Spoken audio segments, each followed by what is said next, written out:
Shabbat Shalom, Mishpachah, Shabbat Shalom, and happy Feast of Purim. Let me know if you can hear my voice clearly and see our faces before we begin. All praises are one. Good. Hope everyone is doing good today. Hope everyone is doing wonderful today. Knowing of all the crazy things that are happening out there in the world currently. Shalom, Rebbe. Shabbat Shalom, family. Shabbat Shalom. So let me get started with the announcements. Tomorrow night, we're not going to be live. We're not going to have any Friday Night Live tomorrow night. We are going to take a break tomorrow night, and but we will be on Saturday for the hangout with the Hebrews On the prayer line. Right? And so we are looking forward to seeing you all during that time. But no Friday Night Live, okay? We're taking a break tomorrow night. I'm going to try to remember to send out another reminder. Also, Brother Shay, going to talk about the Passover that's up and coming. Yes, Mishpachah, upcoming Passover. You should have it in your emails already. If you plan to come, please let us know early ahead of time via email, or you can text one of us, let us know. And in the email, you put your how many people are coming and your location. So, for example, if you're coming from Texas, just say 10 from Texas and the name of your family or the city you're coming from. city, state, and how many members come in. That way we can have an account for that. And the attire, as in the email stated, for Passover, we want to wear white apparel with some silver or gold. You said silver? Silver and Red. silver and red. Silver and red. Okay, so white, silver, and red is the colors for Passover this year. And then the next day, which is the Shabbat, you can wear spring colors, any spring colors you want for that Shabbat. So, yes, Sister Yasha, gold, no gold, silver and red, white, silver, red. That's the colors that they. Silver for redemption, and red for the sufferation of our King, suffering of our King. Yeah, hint of red. We don't want you to be all bloody now, okay? And again, send the emails. Also, don't forget to send me. I only got 2 emails from 2 Hebrews for music, for songs, because I'm putting together playlist so we can have music with the words and everything. Put your email in the chat. brotheroshea@gmail.com. It's very easy. brotheroshea@gmail.com. If you're trying to reach me, that's how you can reach me. brotheroshea@gmail.com. And then I can put the list of songs together. That way we know what we can listen to. Otherwise, I'll play all the songs I like. So let me know what y'all want to hear too, okay? I want to be fair. Hallelujah. So everybody got it? Everybody got it? That's what we are trying to do. Keep everything in order and look as beautiful as we can for our feast days and to celebrate it with joy. As you know very well, the Passover is normally a solemn time, so there'll be no hip to the hop to the hip type of stuff. All the other stuff will be done the next day. And on that daytime event, Feast of Unleavened Bread, we want to have a wonderful time. That's right. We have the whole day, right? So we're looking forward to seeing each and all. Chelsea says, all comment letters in your email, Brother O'Shea. Okay, he's going to post it. He's going to post his email address in the chat. So while he's doing that, and we're going to get started, everybody can see what is happening in the middle of the East. Might as well call it Middle Pieces. Middle of the piece. It's getting worse. It's getting worse, and that little place called the Strait of Hormuz, they said it's a narrow area that a person can swim across with no problem. And the majority of goods passes through that place that reaches Europe and the rest of the world. Otherwise, they're going to have to go the opposite direction through the Pacific Ocean, all the way come through the Panama Canal, and that's going to drive the cost of a lot of things up. Okay? Then we're talking about the American economy pegged to the petrodollar. The petrodollars, right? Meaning that America's finances or economy runs through Saudi Arabia, UAE, those places. So if that place, and a lot of people are already scrambling to get out, if that place get more disrupted, it's going to be a mess. Most of that region depends on desalinization of water. Yeah. They take the salt water, they run it through machines, and remove the salt so that they can have drinking water. If not, within weeks, that place is going to be in trouble.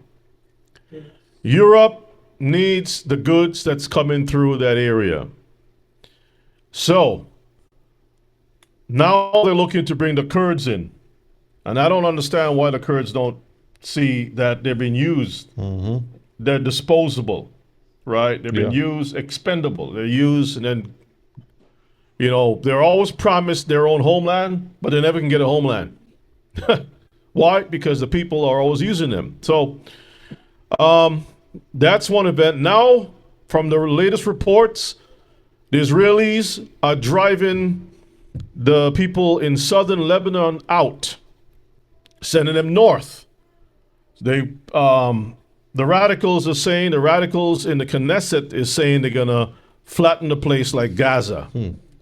That means that they're planning on taking all of that. This is their chance to take all the greater Israel that they've been talking about. They're looking to do it, but they need help. They need to first they learn all about which, because the Arabs have different tribes. There are a whole bunch of different tribes and affiliations and stuff. So they're saying, okay, you don't like that guy over there, go get him. The CIA is over there setting things up, go get him.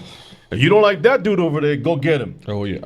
Giving everybody an opportunity, arming them, giving them free reign to do whatever it is to create enough chaos so that they can be able to achieve their goals. Now, it makes sense why Venezuela was first on the list to be seized, because that is the largest place for oil, right?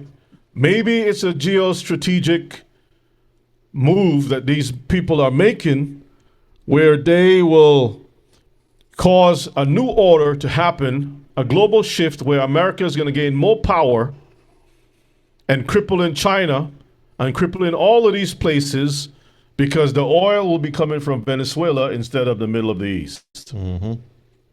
And the goods and services from the West. So they will be controlling a lot of things. So please keep your eyes open and see what is happening. Things are moving rapidly. Quickly. Rapidly. I just saw a report that there's a 4.9, almost a 5.0 earthquake in Louisiana. Okay? So we're praying for Mishpachah down in Louisiana. I hope that you're okay. And that nothing has happened to you or your family. All right? I hope everybody is doing well. So again, no Friday Night Live tomorrow night. And also we need to have The funds. whatever funds that you're sending in by the 19th, Yeah, by the the 19th. latest, Yeah. the 19th of this month, the latest, so we can be able to cover the cost of everything and all the reports in at least by then, so we can have everything. We want to have a really nice time with the Mishpachah, so let us all do this together. Hallelujah. All right, so with that said, Brother Shay is going to give us today's teaching, Purim 2026, the lot of consuming. Yes, Mishpachah. The lot of consuming. From Xerxes the First to Trump. And I put it that way because we are still under the captivity of these nations. And while we are in captivity, the Most High gave us instructions. And we are living in, I won't even say perilous times, more than perilous times, as we talked about the wars that are escalating over the seas. So let's begin with Esther chapter 9 and verses 24. Because Haman the son of Hammedatha, the Agagite, the enemy of all the Jews, had devised against the Jews to destroy them, and had cast pur, that is, the lot to consume them and to destroy them. So nothing new here, Mishpachah. Nothing new here. The enemy of all the Jews, not the Jubus, but our brothers and sisters under the banner of the Southern Kingdom. Southern Kingdom, which is Judah, Benjamin, Levi, Some of Levi. and some of Levi, under that banner at that time. But overall, the house of Israel has been targeted worldwide because we understand what the prophecies are telling us.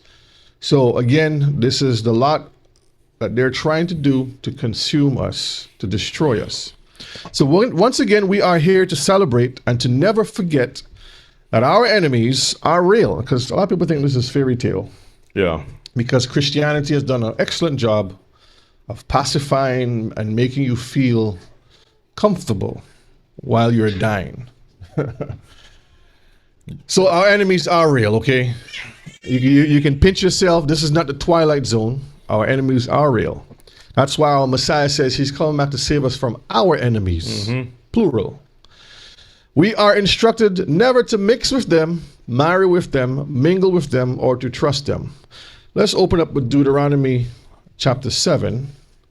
This is things that we know, but this is things that we're supposed to instill, to always remember and to never forget. Deuteronomy 7, let me make this bigger, I'll get smaller. That's good.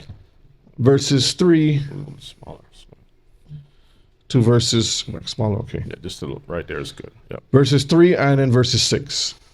Neither shall you make marriages with them. Your daughter you shall not give unto his son, nor his daughter shall you take unto your son. Go ahead and read verse 4.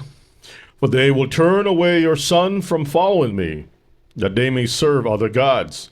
So will the anger of Yahweh be kindled against you, and destroy you suddenly. Verses 6. For you are an holy people unto Yahweh your Elohim. Yahweh your Elohim have chosen you to be a special people unto himself, above all the people that are upon the face of the earth. I think when our people hear this verse, I think it scares them. Why? Why so? Okay, half of them get afraid of this verse and they run back into it can't be. The Stockholm syndrome occurs and they go back to Massa to say, you know, we can't be the people of the book. We want to include everybody else.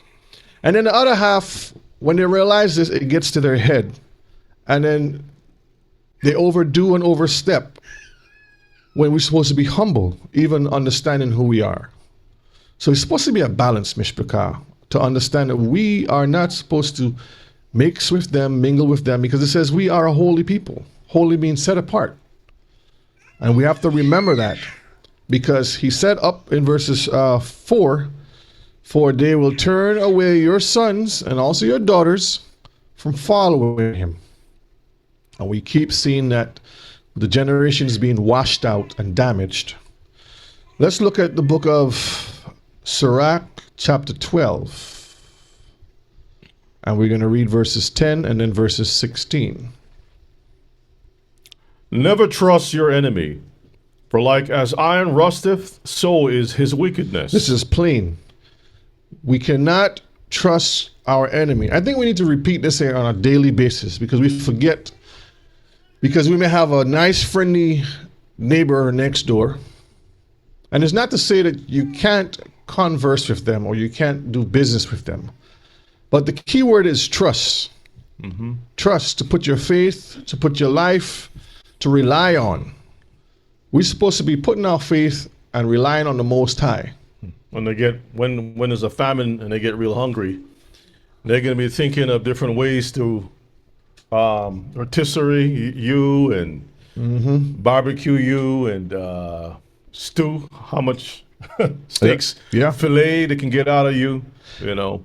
Especially with what we're seeing occurring today, we don't know what's going to happen. It is even more important for us to trust in the Most High and not our enemies, okay? Verse 16. An enemy speaketh sweetly with his lips. You can say the best words. It's going to sound good. It's going to make you feel comfortable.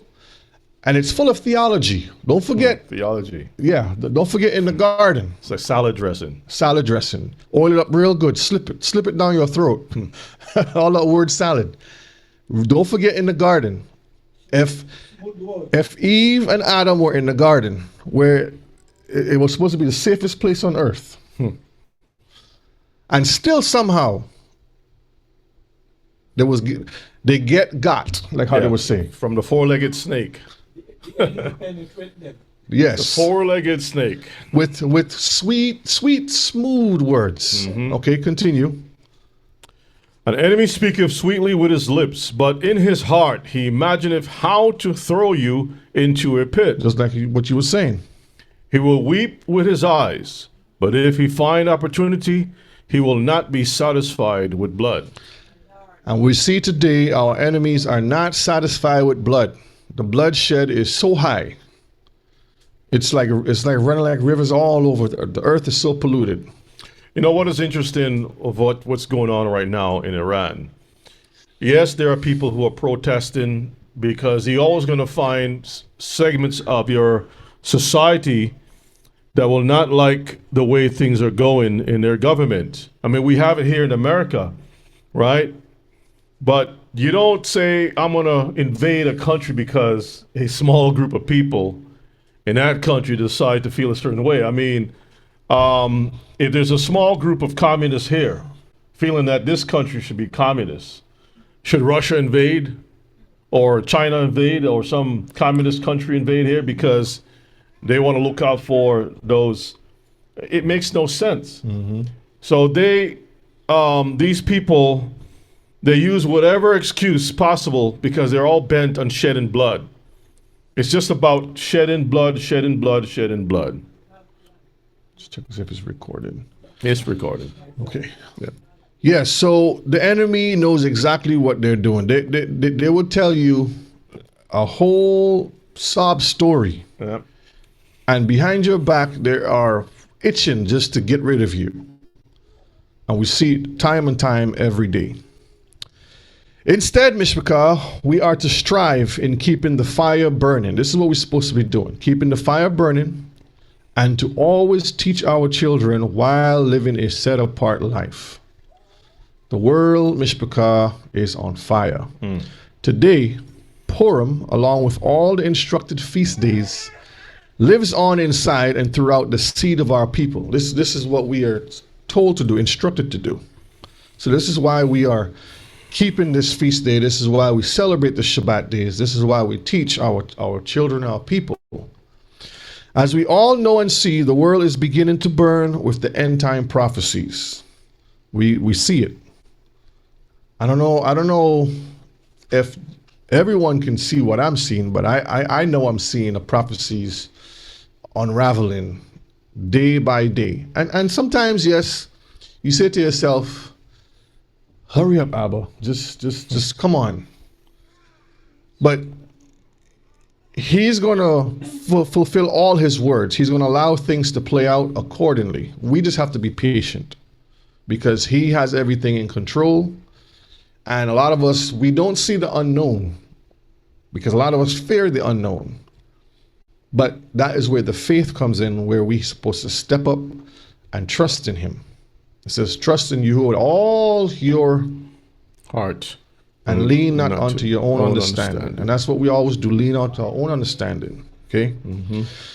The synagogue of Satan is producing and distributing at a high rate to bring about all the things that the prophets warned us about. Is that true? Absolutely. These people can't help themselves. No matter what you think or try to say good about them, the wickedness outweighs all of that. They just keep producing and profiting off of wickedness and pushing wickedness. Wars and rumors, woodwoosing and Judaism, with a dash of Christianity, and the surge of artificial intelligence to top it off. And that's what we see. Like you mentioned the other day, where all of these tech guys, for some reason, they have that sodomite spirit in them. And they have these wickedness that they are so bloodthirsty.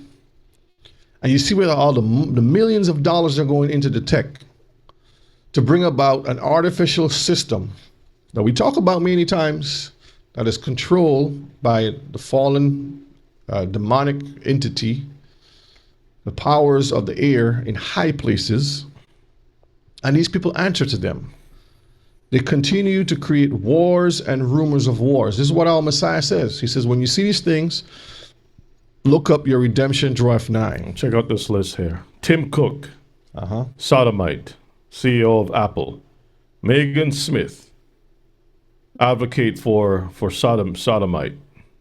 Chris Hughes, co-founder of Facebook, sodomites. Joel Simkai for Grindr, same thing. Peter RV, Keith Rabios. I wonder if all these are Jews. Anyway, Leon Pittsford, right, pushing for the Gomorrites. And it keeps going on. In Japan, you got sodomites. London, Taiwan, the same thing. All these tech people are all sodomites. I want to let me pull this up and read this. The book of Daniel, chapter 11. Let's look at Daniel 11. Daniel 11. And we're going to read verse 37. 36 and 37. Let's see. That's what I wanted. Yeah, let's read 36 and 37. Because, I mean, when it comes to prophecies, Mishpachah, a lot of these things are like onion peel or onion layers. There's layers upon layers and it overlaps. Okay? 36.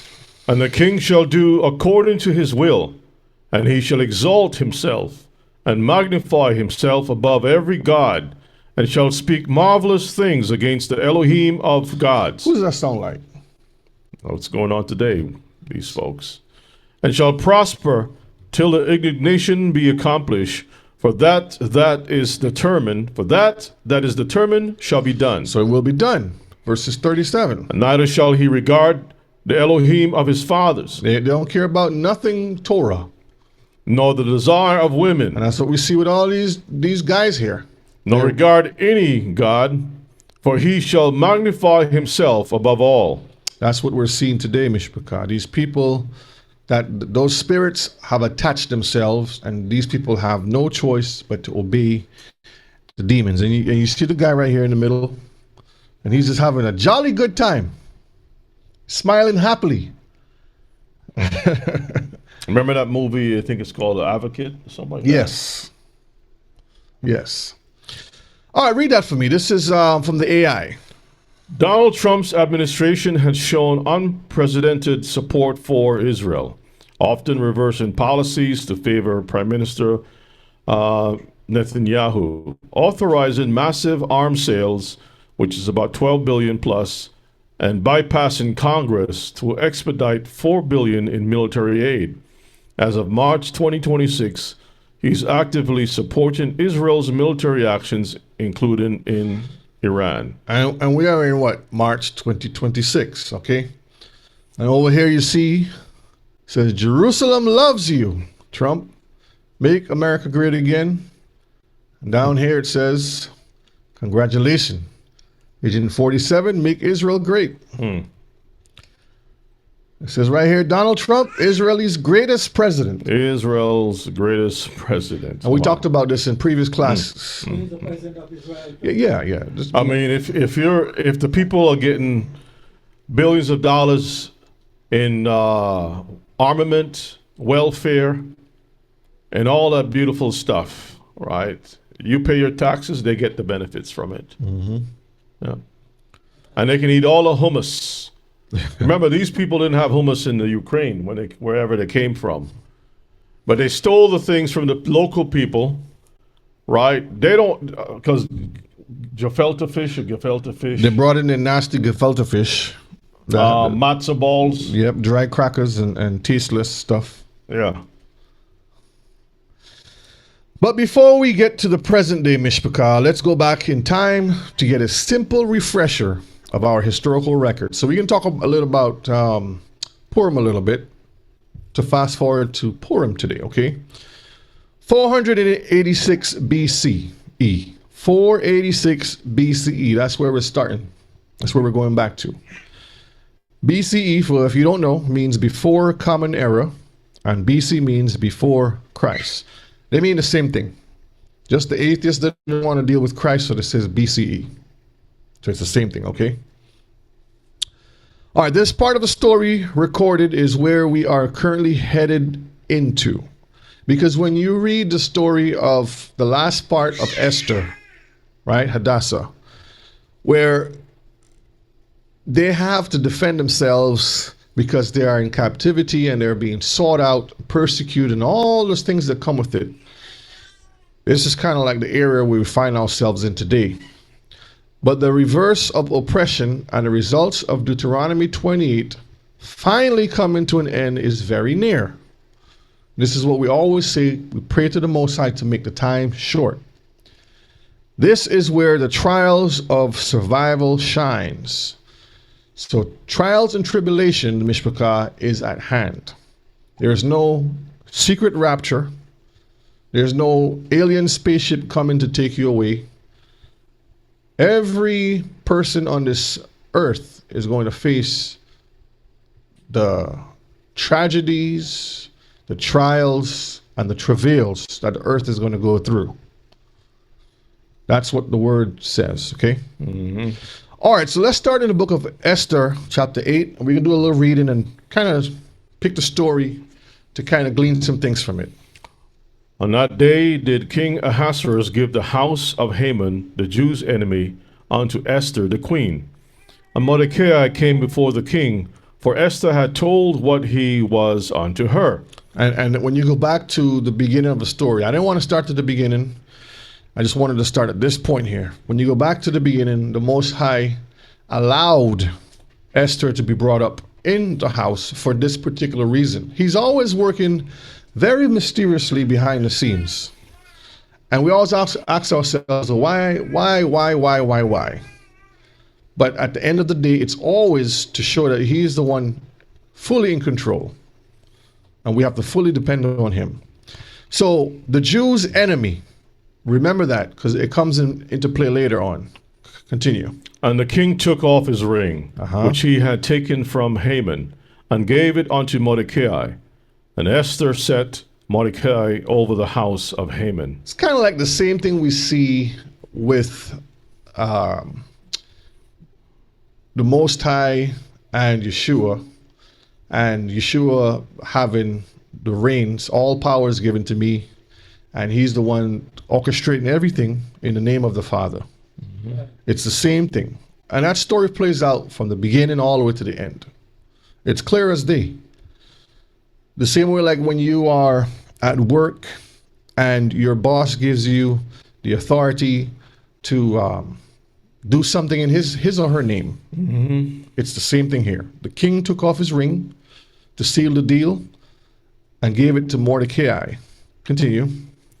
And Esther spake yet again before the king, and fell down at his feet, and besought him with tears to put away the mischief of Haman the Agagite, and his device that he had devised against the Jews. This Esther is playing the role of Israel, falling at the feet of the Messiah. She's crying out. This is what we're supposed to do. But a lot of us are still comfortable in the house of Christianity and all the other forms of idol worship that we talked about in the previous class, which is Egyptology, Buddhists, Masons, Hindus, Rastafarianism, 5%ers, African, a whole bunch of stuff. Mm-hmm. We find ourselves trying to fill the void, not understanding that the void that we're supposed to be filling is with the Torah. Okay? So she's playing the role of Israel, falling at the feet of the king to be sought through tears to put away the mischief which Haman the Agagite and his devices that he had devised against the Jews. The way how it's worded here, the device that he had devised against the Jews, we see that in every captivity, somebody's always devising something against us. Plotting. It's like we can't win. We just show up, and right away the hate speech and the hate stuff just start coming out. You know, I was watching a video somebody posted.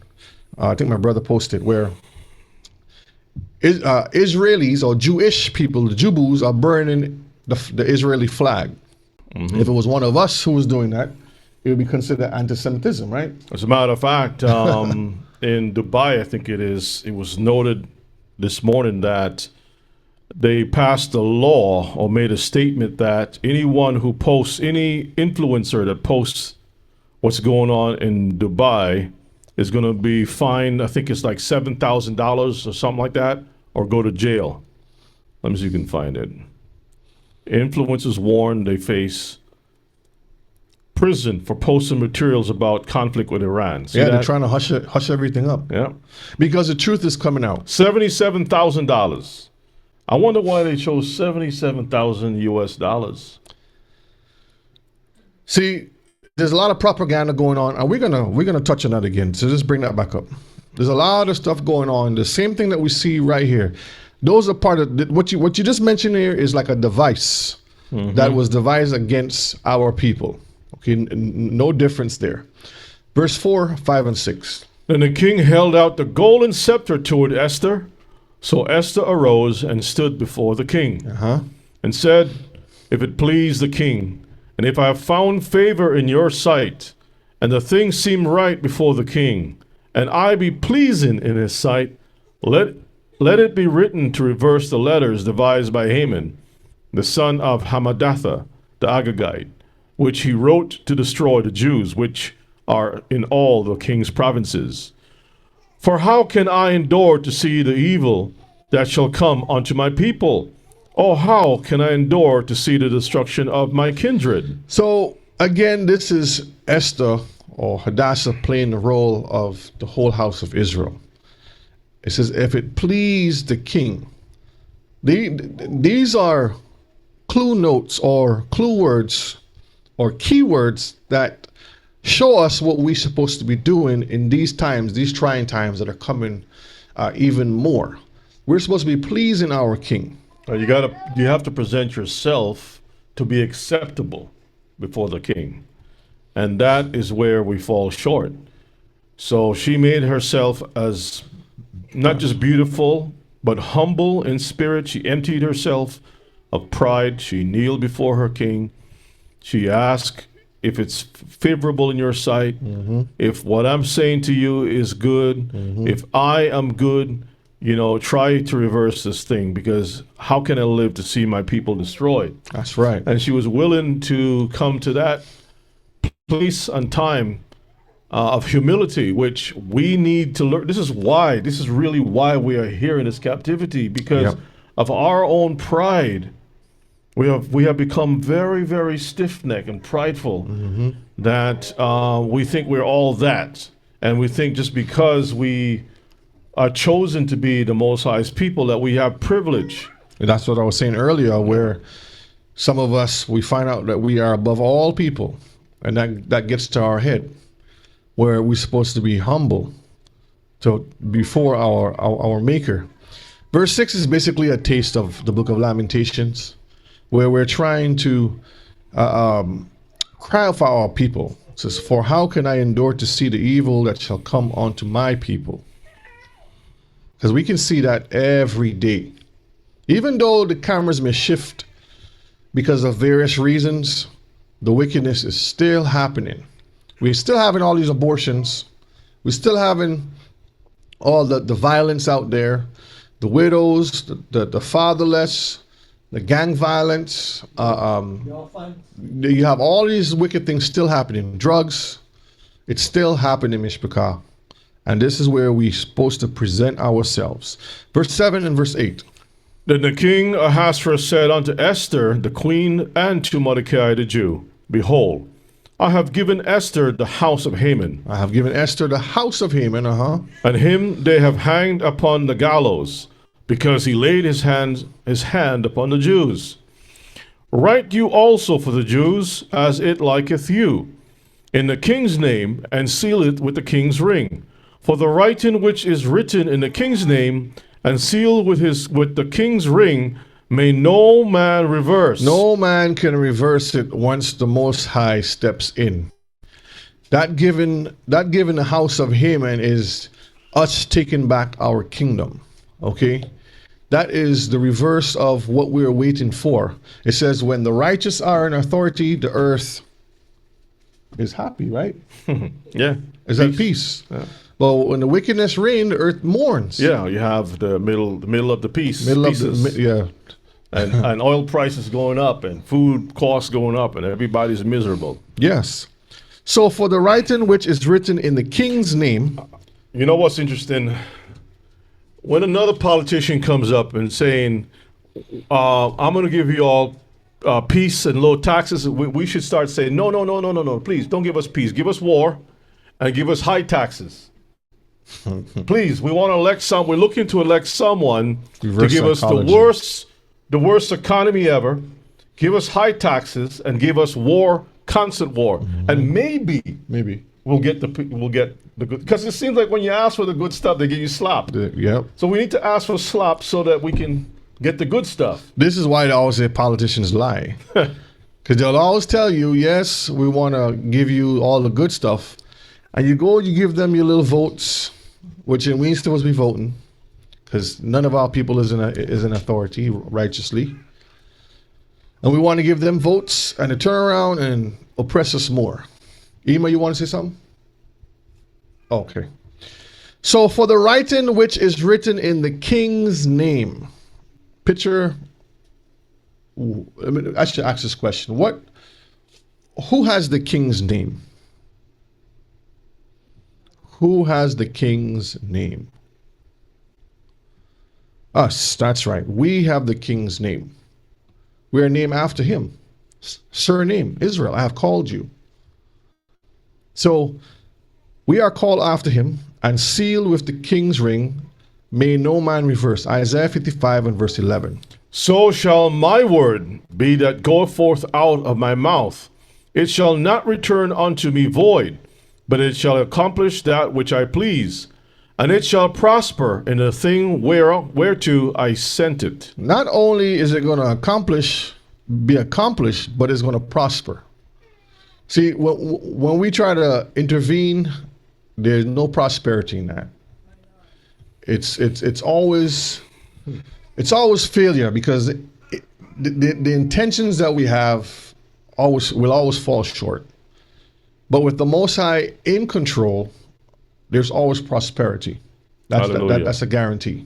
Hallelujah. All right, verses 9.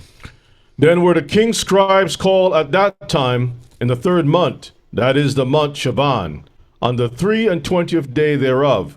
And it was written according to all that Mordecai commanded unto the Jews, and to the lieutenants, and the deputies, and the rulers of provinces, which are from India unto Ethiopia, and 127 provinces, unto every province according to the writing thereof, and unto every people after their language, and to the Jews according to their writing, and according to their language. Now I'm highlighting this part here because I want us to actually remember that it wasn't only in one language we spoke.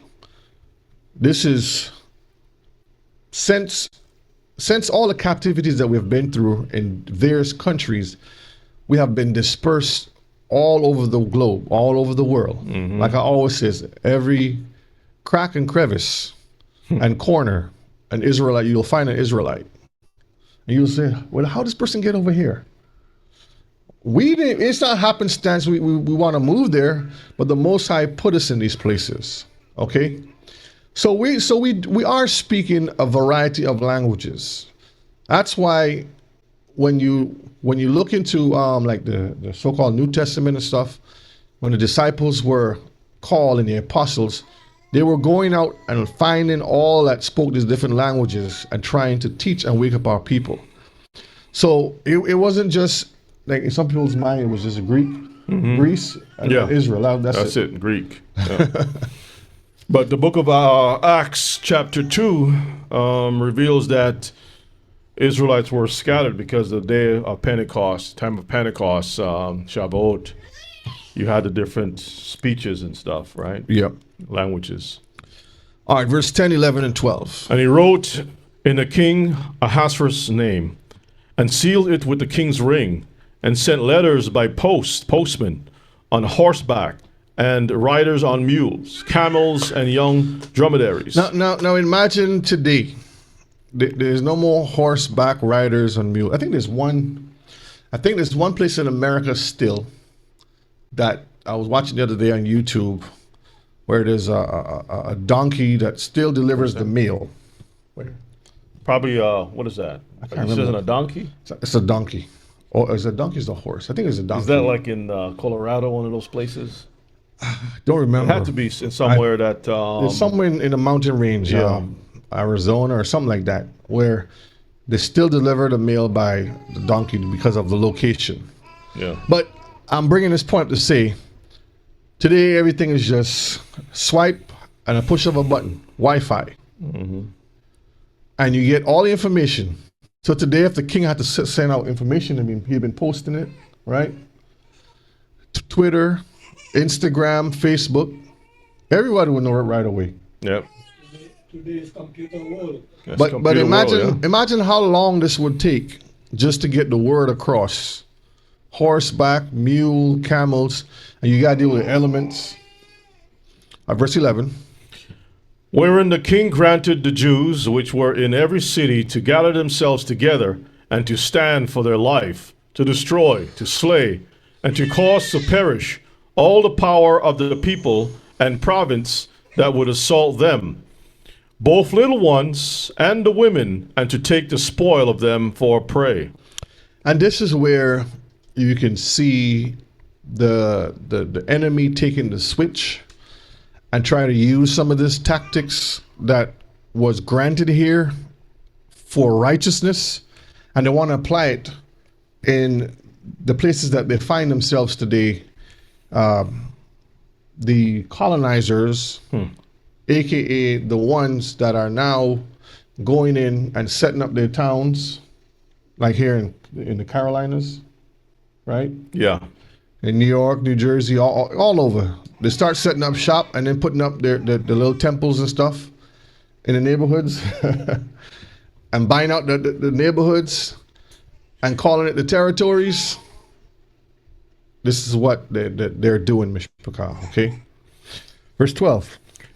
Upon one day in all the provinces of King Ahasuerus, namely, upon the 13th day of the 12th month, which is the month Adar.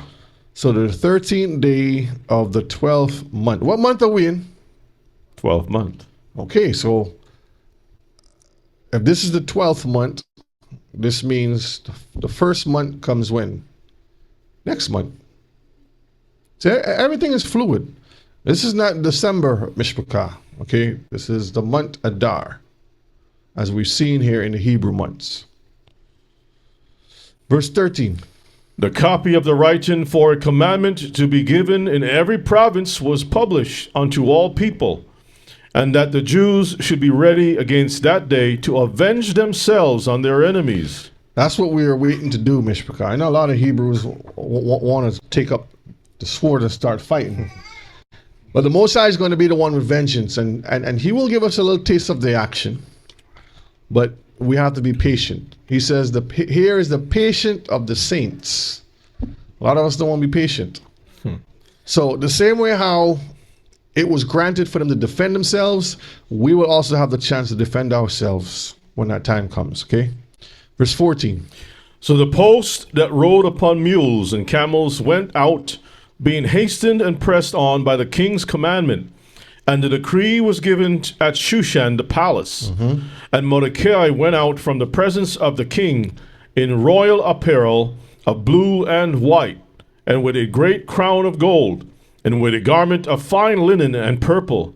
And the city of Shushan rejoiced and was glad. This is an example of our Messiah.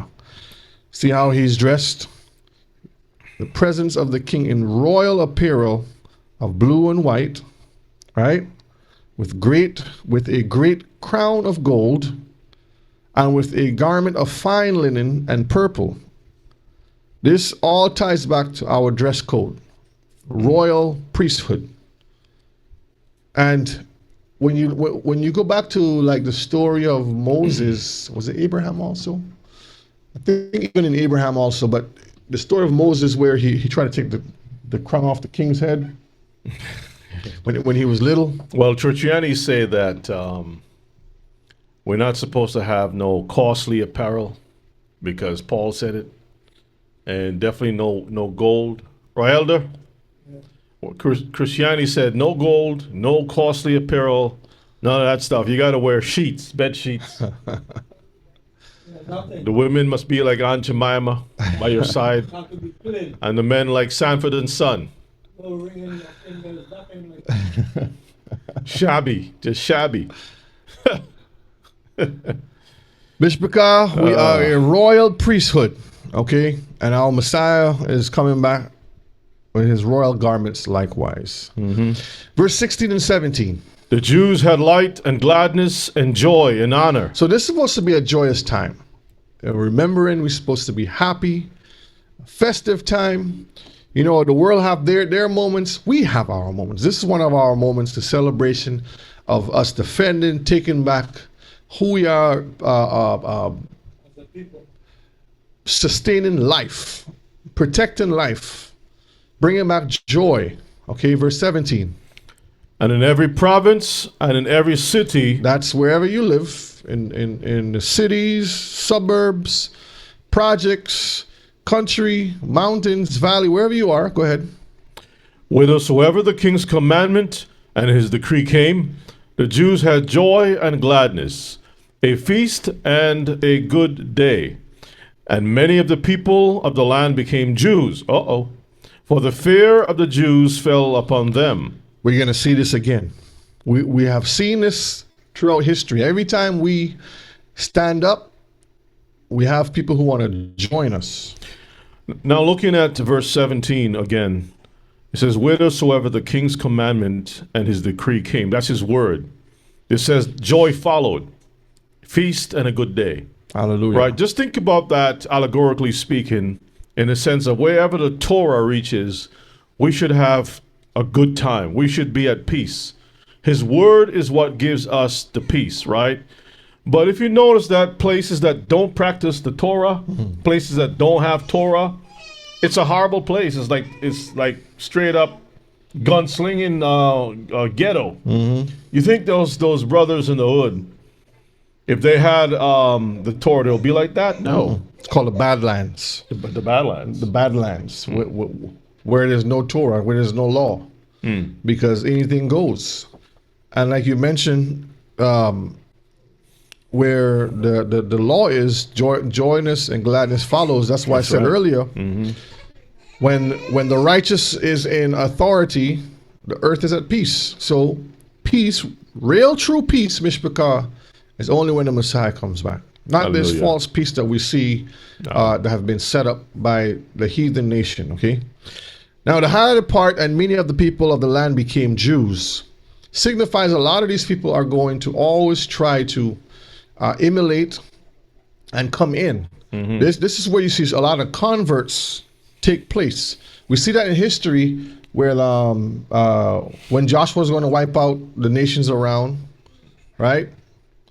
Some of them acted like they were close by and became drawers of water and And you stuff like had that. also the book of Maccabees. Maccabees too. Yeah. Josephus record that a lot of the people try to claim that they are of the tribe of Israel in Samaria, and then when things didn't go so well, now we're not of Israel. Yeah.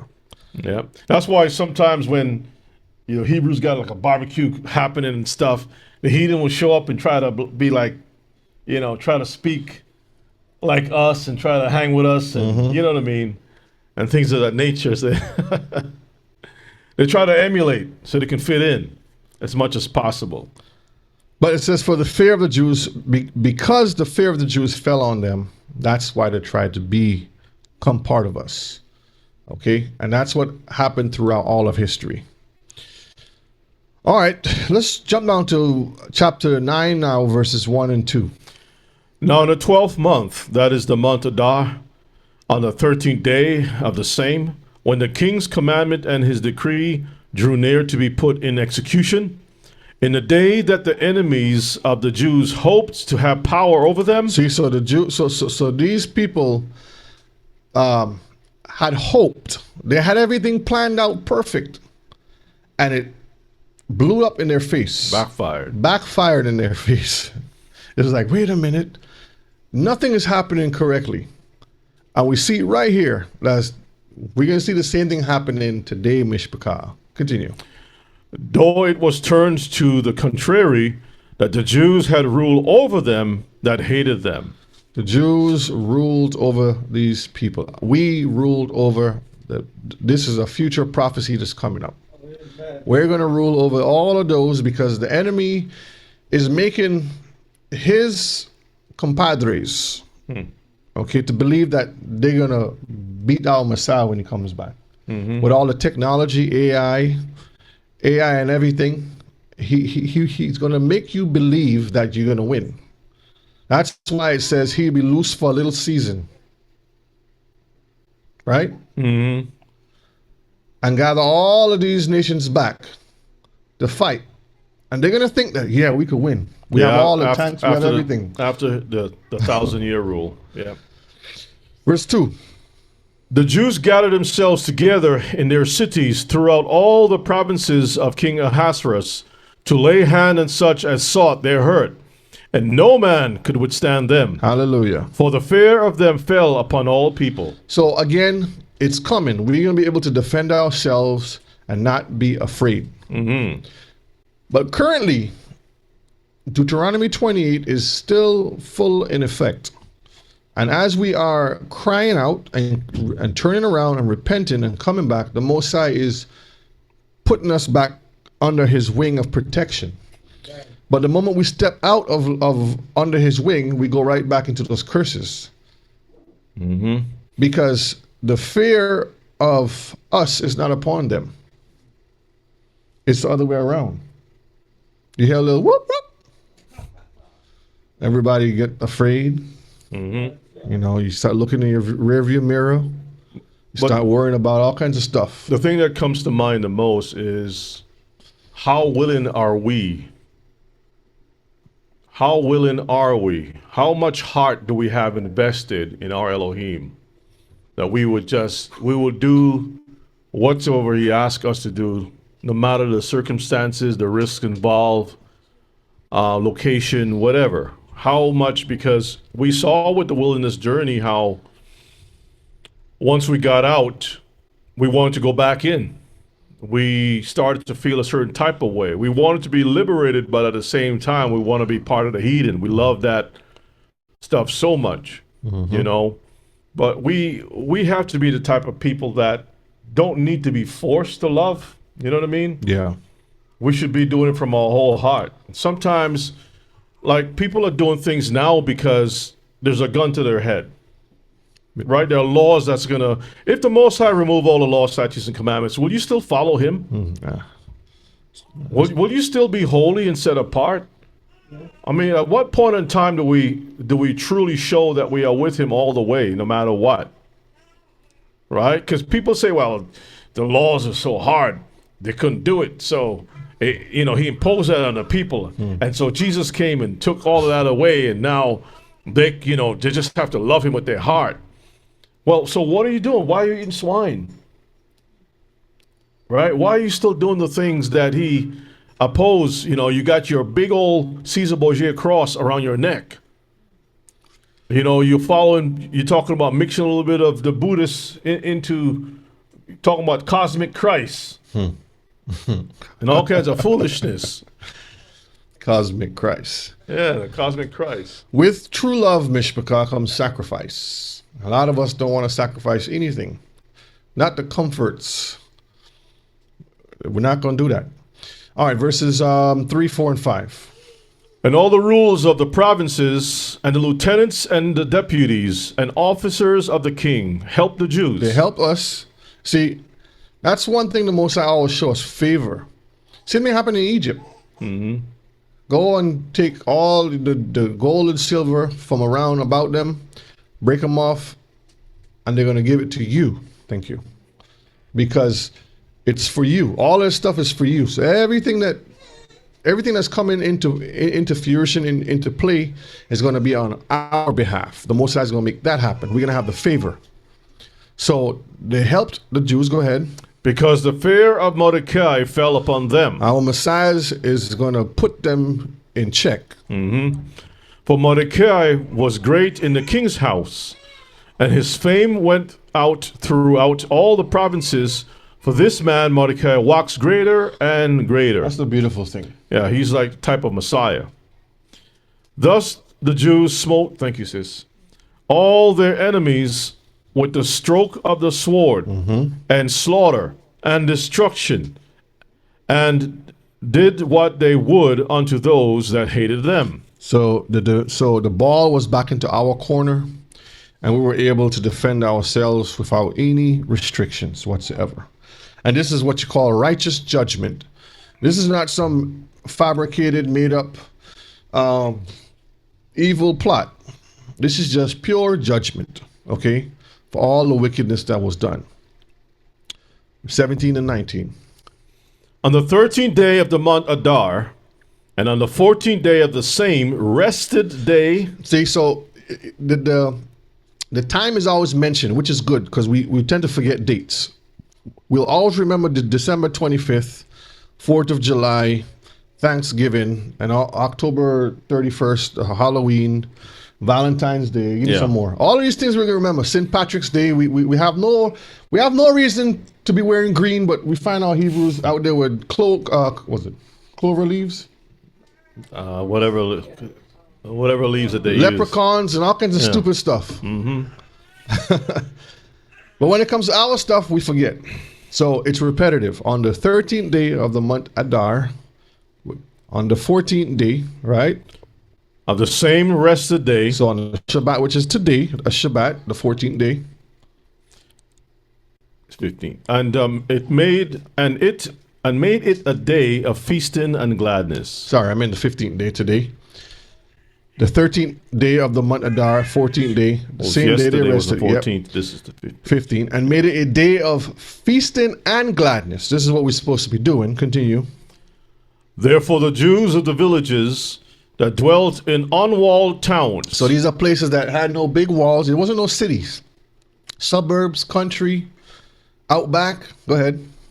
And made the 14th day of the month of Adar a day of gladness and feasting, and a good day, and of sending portions one to another. So today, like a day like yesterday and today, we could be sending gifts to each other.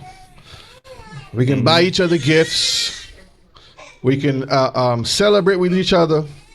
This is when you have a nice, good barbecue, right?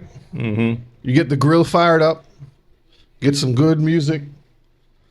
You enjoy company with brothers and sisters, and you enjoy the day. Is that what Brother Yehuda is doing right now? Getting that grill ready? You can ask him. Brother Yehuda, you got the grill ready? Gladness and feasting and a good day, and of sending portions one to another. Verse 21 and 22 now. To establish this among them, that they should keep the 14th day of the month of Adar, and the 15th of the same yearly. So this is why we do this. So for the newcomers or for the younger ones, understanding this is part of our legacy and our history. This is not one of the major feasts as found in Leviticus 23, but this is something reminding us of one of the captivities that we found ourselves in coming out. The same way how they have Juneteenth, right? And we want to celebrate that so badly, but we really have a real celebration here we don't know about. And we got Milk Day, MLK, Milk. Yeah, MLK. So these are things that we have to relearn, okay? Verse 22. As the days wherein the Jews rested from their enemies, and the month which was turned unto them from sorrow to joy, Hallelujah. and from mourning into a good day, that they should make them days of feasting and joy, and of sending portions one to another, and gifts to the poor. So if you want to know what Purim is all about, this is what it's about, okay? Keeping it in simple terms.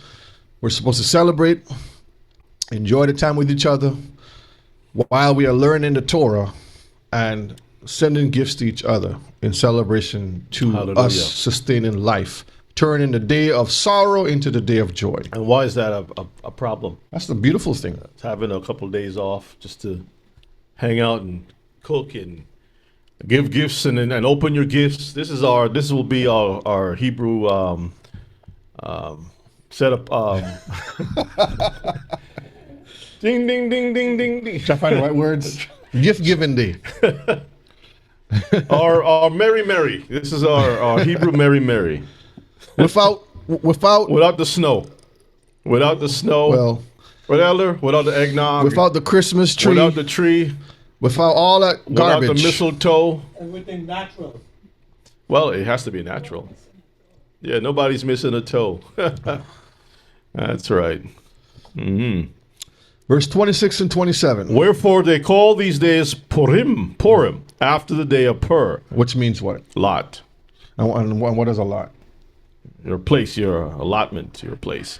Therefore, all the words of this letter and of that which they had seen concerning this matter, and which had come unto them, the Jews ordained and took upon them, and upon their seed, and upon all such as join themselves unto them, so as it should not fail, that they should keep these 2 days according to their writing, and according to their appointed time every year. So the according to their appointed time is just saying this was added on to the feast days to be a part to celebrate also. An extended. Right. Because like today is a Shabbat, it falls the next the it starts the day before and it continues on the Shabbat. So it just continues, okay? Verses 31 and 32. to confirm these days of Purim in their times appointed, according as Mordecai the Jew and Esther the queen had enjoined themselves, and as they had decreed for themselves and for their seed, the matters of the fasting and their cry. Now, before all of the celebrating and the good times and the joy singing, there were days of fasting and crying. There was a lot of crying going on because we don't know the outcome. The enemy always trying to destroy us. Wipe us out. Every time we look around, there's a bounty out. There is laws written against us. I mean, Haman pulled the same card. We read it the other day. Talk about you have these people who don't follow your laws, who do their own thing, who worship their own God, blah blah blah blah. Go down Same the thing in list. the book of Judith. Judith, same thing in Daniel. Every captivity you see that. Egypt, the same thing. In chapter 1, verse 1, I think verse 2 or 3, there arose a king that didn't know Joseph. I remember years ago, and I've spoken about this. I took a little vacation break, which I rarely do, and went to the beach. And as I was coming back, I stopped at this gift shop, where they have T-shirts and stuff to buy some T-shirts to give to my family and stuff like that. And when I stopped in there, and I took the items and stuff, I went up to the cashier to pay for those items, and I heard his accent. And I says, "Are you Jewish? Are you Israeli?" He says, "Yeah." And I showed him my zitzits. Now, before I did this, I'd ask him to use the bathroom because, driving from a distance and stuff. And he says, "Well, the bathroom is not working." So I figured that, they don't want anyone to use the bathroom. Mm-hmm. So when he saw the zitzits, the guy ran from behind the counter and says, "Oh man, I'm sorry. The bathroom really isn't working." And he ran around the store trying to give me free gifts. Free gifts. And he was apologizing. Then he called his co-worker in the back somewhere to come and see this guy who was wearing the zits and stuff. And it's like he felt like he knew who the real Israelites were. He don't have anything on. He just got a speech. He's an Israeli. Yeah. Right? Mm-hmm. Former IDF. Yep. Right? And then, so I bought the gifts. I'm leaving the store, trying to head to the car. The guy followed me out of the store. Like a lost puppy. Trying to talk, and then he's talking about where do we fellowship and everything else. I just says, "Well, we fellowship so and so." I didn't give away the business, right? I give him a detour sign, right? He broke his heart. And he's following me, and he's talking about he wants to study Kabbalah and so forth, or this, that, and I told him, "Well, you can go knock yourself out." But he's smoking. I says, "What are you smoking?" The Torah doesn't forbids us to pull. He says, "Well, when I was in the military, I didn't want to go, but I was in there and I got all these bad things happen to me, and I'm doing this, that, and the other. I said, okay, well, shalom alaikum, and I just left him there. You know, but the guy followed me all the way to the car.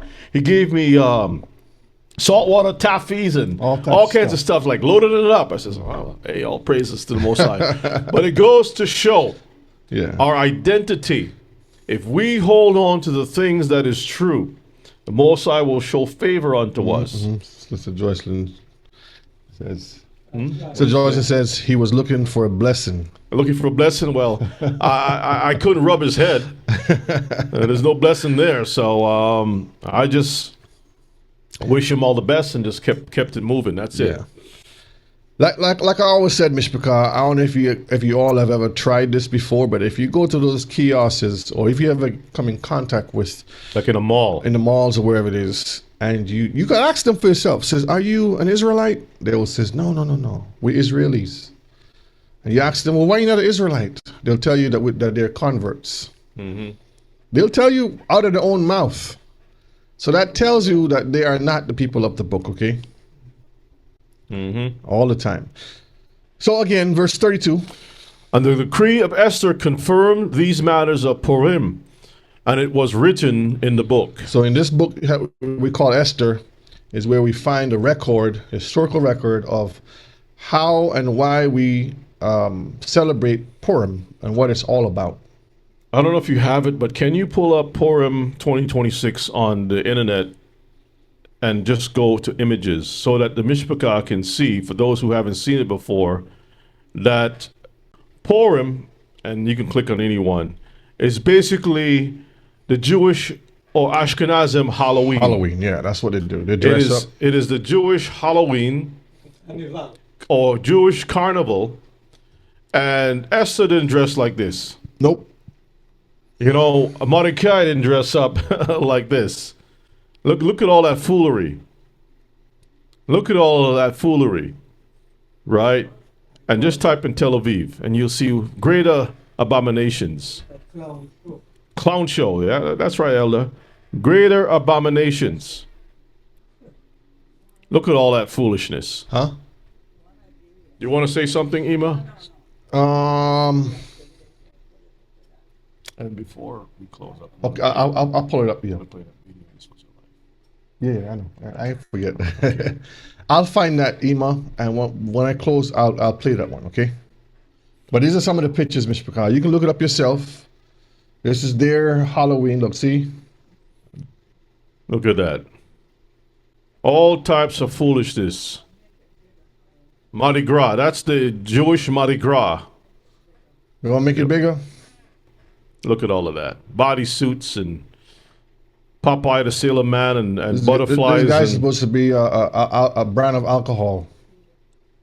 All types of foolery. Jaegers. And these supposed to be the people of the book? No, these are not the people of the book. Let's go back over here. See, Ima wanted to see some stuff. See right there, Ima? Glow party. Look at that. Candlelit mystical feast with DJ Zanzuri. It sounds like when Moses and Joshua stepped away, this is what happened. See that? Tuesday the 3rd. See that? It's madness with all kinds of glitter and stuff. You come home smelling like sweat and all kinds of nonsense and glitter all over your body. So again, Mishpachah, this is why we're celebrating the Feast of Purim, okay? So now we fast forward to present day. Let's look at 2 Peter 3 and verses 4. Go all the way up here. 2 Peter 3 and verses 4. And saying, where is the promise of his coming? For since the fathers fell asleep, all things continue as they were from the beginning of the creation. Now, I'll pause it a minute. Everything continues the same, right? And we have this question throughout the generations as of recently. Well, you're always talking about the return of the Messiah. You're always talking about last days, end times. And I could honestly say in the past 10 years, I won't even say 20, 10 years, like These 10 years have went by so fast, I don't even know where they went. Yeah, some folks were in Venice Church. They sold all that they had. And then when they joined to become Hebrew Israelites, woke up to be Israelites, they go on the rooftop looking for UFOs.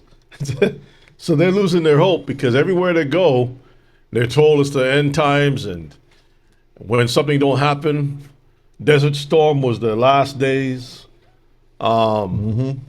Ukraine is the last days. Every time it's the last days. Brother Yona, what are you guys talking about this last days? The last days, our Messiah gave us a clue. And it's a very good clue. But a lot of us don't go back to read to get the understanding, to put the puzzle pieces together. Let me see in the chat. I'm asked the question, what is one of the biggest clues the Messiah said in the last days? One of the biggest things he said. What is one of the biggest things the Messiah said that would happen in the last days? That we know that we're in the last days, because we keep saying that. The hearts will be failing, marrying, giving in marriage. That's right, Emo. Remember Lot's wife? The days of Noah and the days of Lot. That is the two main key factors there. And in the days of Noah, there was a lot of fallen angels, technology, corruption that was going on. And that's what's happening now. The fallen angels are speaking to the people through different ways. I mean, look at the whole CERN apparatus, that whole thing, the ceremonies that went on with that, with the CERN, with the tunnels that they had. Where was it? In Switzerland or Sweden? One of them places? Switzerland, right? Where they had all kinds of demonic rituals that happened there. I mean, the whole thing is designed to conjure up spirits. Yeah. Oh, now, all the answers you guys in the chat are saying are good.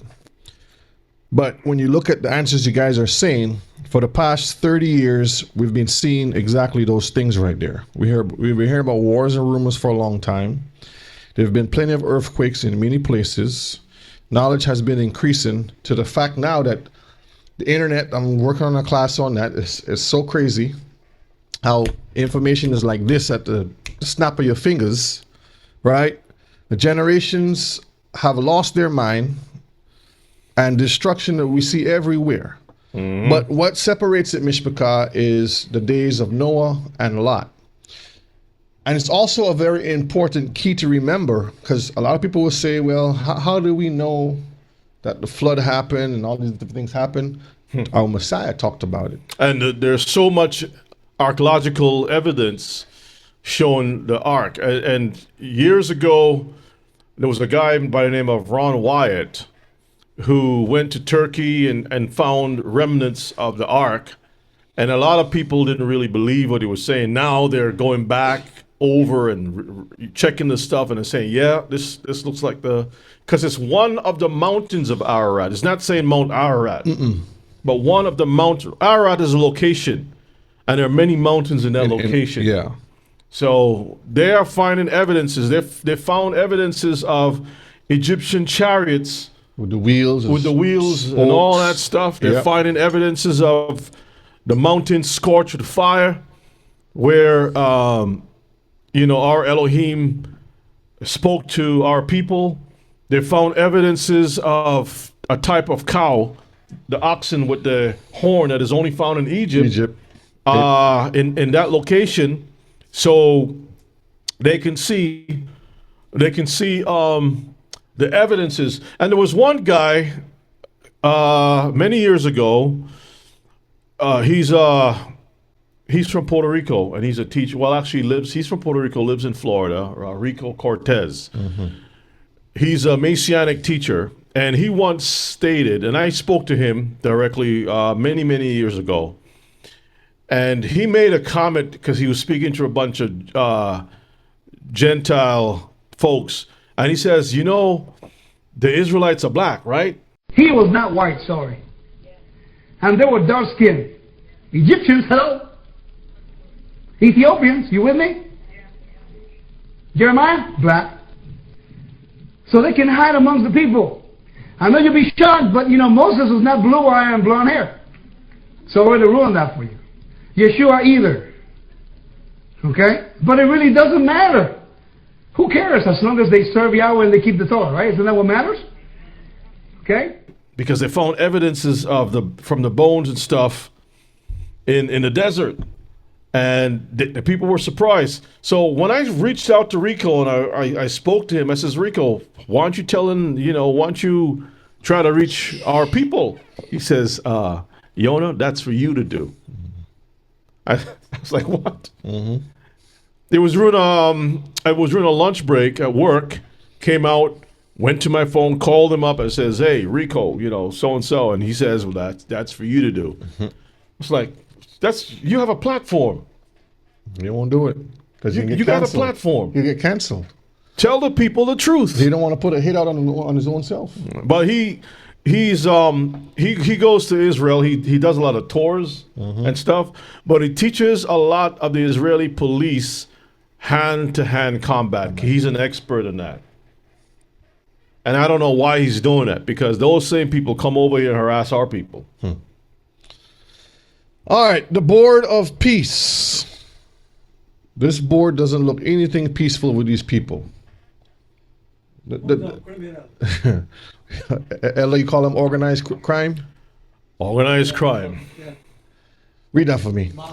Someday I won't be here. This is Trump speaking. Uh-oh.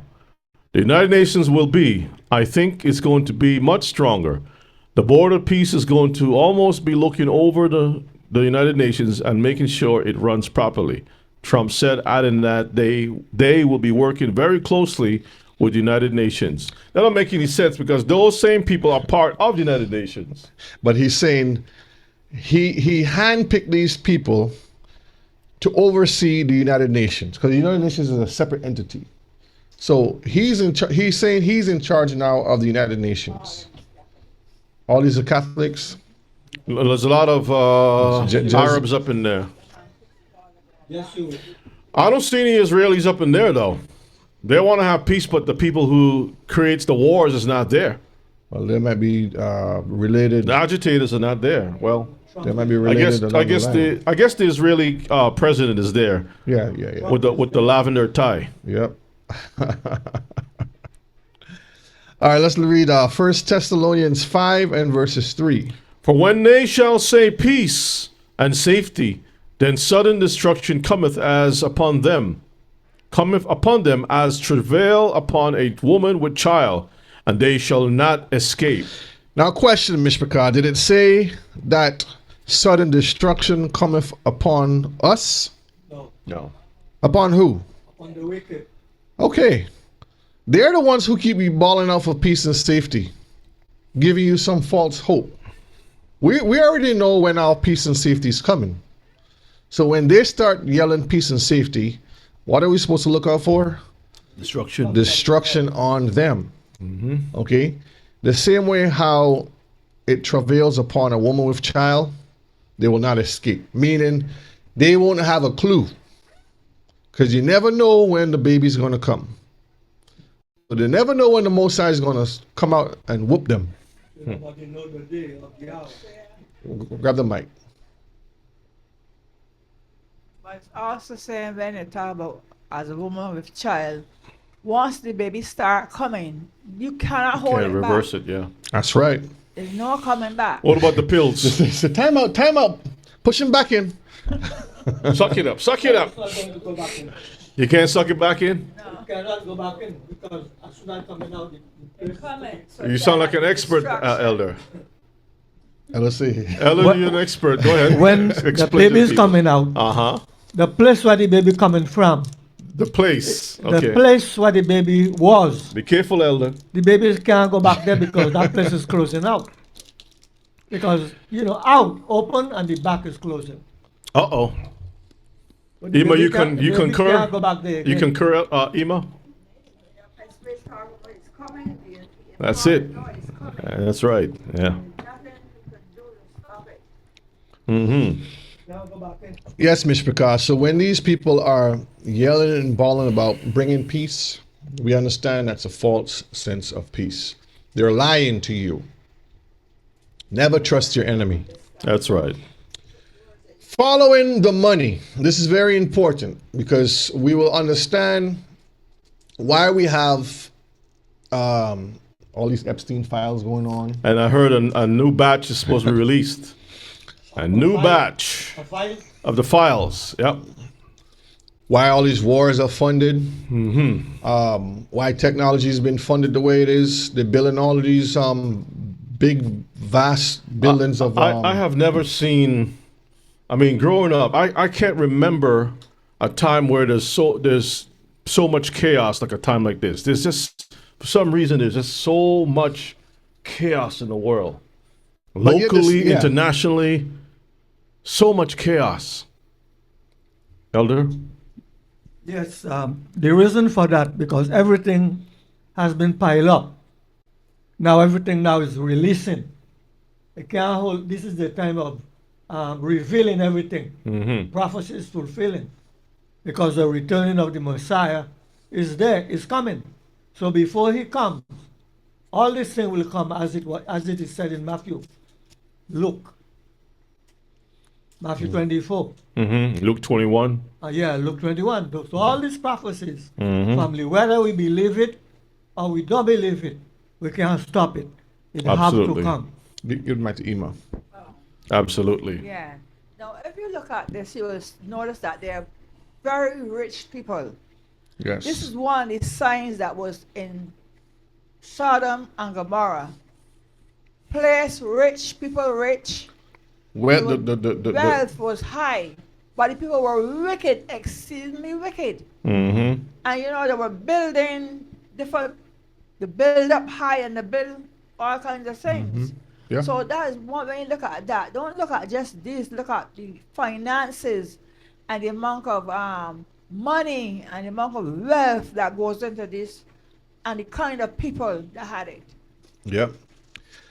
So again, some may say it's distraction, some may say it's not, but it all ties back into the prophets. No matter how you try to spin it, it always ties back to what the prophets spoke about. Because like Ema Elder says, it's a time of revealing, okay? Now, we have to follow the money to know how all of this plays into play. Money move everything. Read that for me, Randy. Redacted Jeffrey E's connections span the highest level of global finance. The highest levels of global finances. Then we read somewhere that talks about spiritual wickedness in high places, High places. and how the devil took our Messiah up to the highest spot and showed him all the glory of the world. That's right. Okay. Showing all the good. All the glory. Politics, academia, and entertainment acting as a nexus between disparate, influential circles. Okay, so not only in politics, but in schools. This is what you call universities. When you go to universities to influence the up and coming generation, the young minds. Entertainment, where we see the music, sports. We talked about the other past Friday nights, right? Celebrities, acting. Go ahead. Continue his network. His network was built on a combination of immense wealth, calculated philanthropy, and a social circle cultivated by his associate Ghislaine Maxwell. Isn't a philanthropist supposed to be something good? Supposed to be. Like For helping the sake of the people, to help people helping out. people out? Life, yeah. Okay. Which allowed him to maintain access to powerful figures even after his 2008 sex offender conviction. So money talks. Even though he was put on this list, They said that when he was found guilty the first time, they put one of those house arrest things on his ankle bracelet, and he would go out throughout the day wherever he wanted to go, but he had to report back in at night. It was almost like an Andy Griffith show, where to let the guy out, the drunk, throughout the day, and at nighttime he comes in and sleep in the cell. That's the type of deal he got. I mean, that's a great deal he got. Otis. Go back. It was Otis. Otis. I tell you, man, money, stench of money. All right. This is Mr. Epstein's network, right? A dead man. Well, a so-called dead man, because we didn't see the body. There's no funeral. $560 million. That's like almost more than $500 million. I mean, right? Yeah.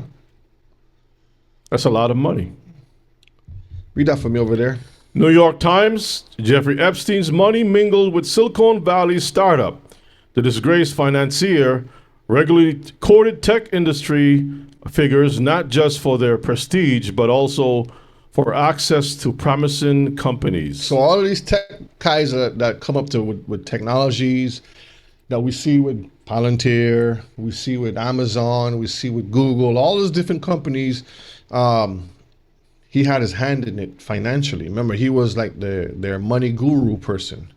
He'd go to the companies and show them how to double down and make their monies on unjust weights and measures, meaning deceitfully. That's how these people operate. Go ahead and read that one.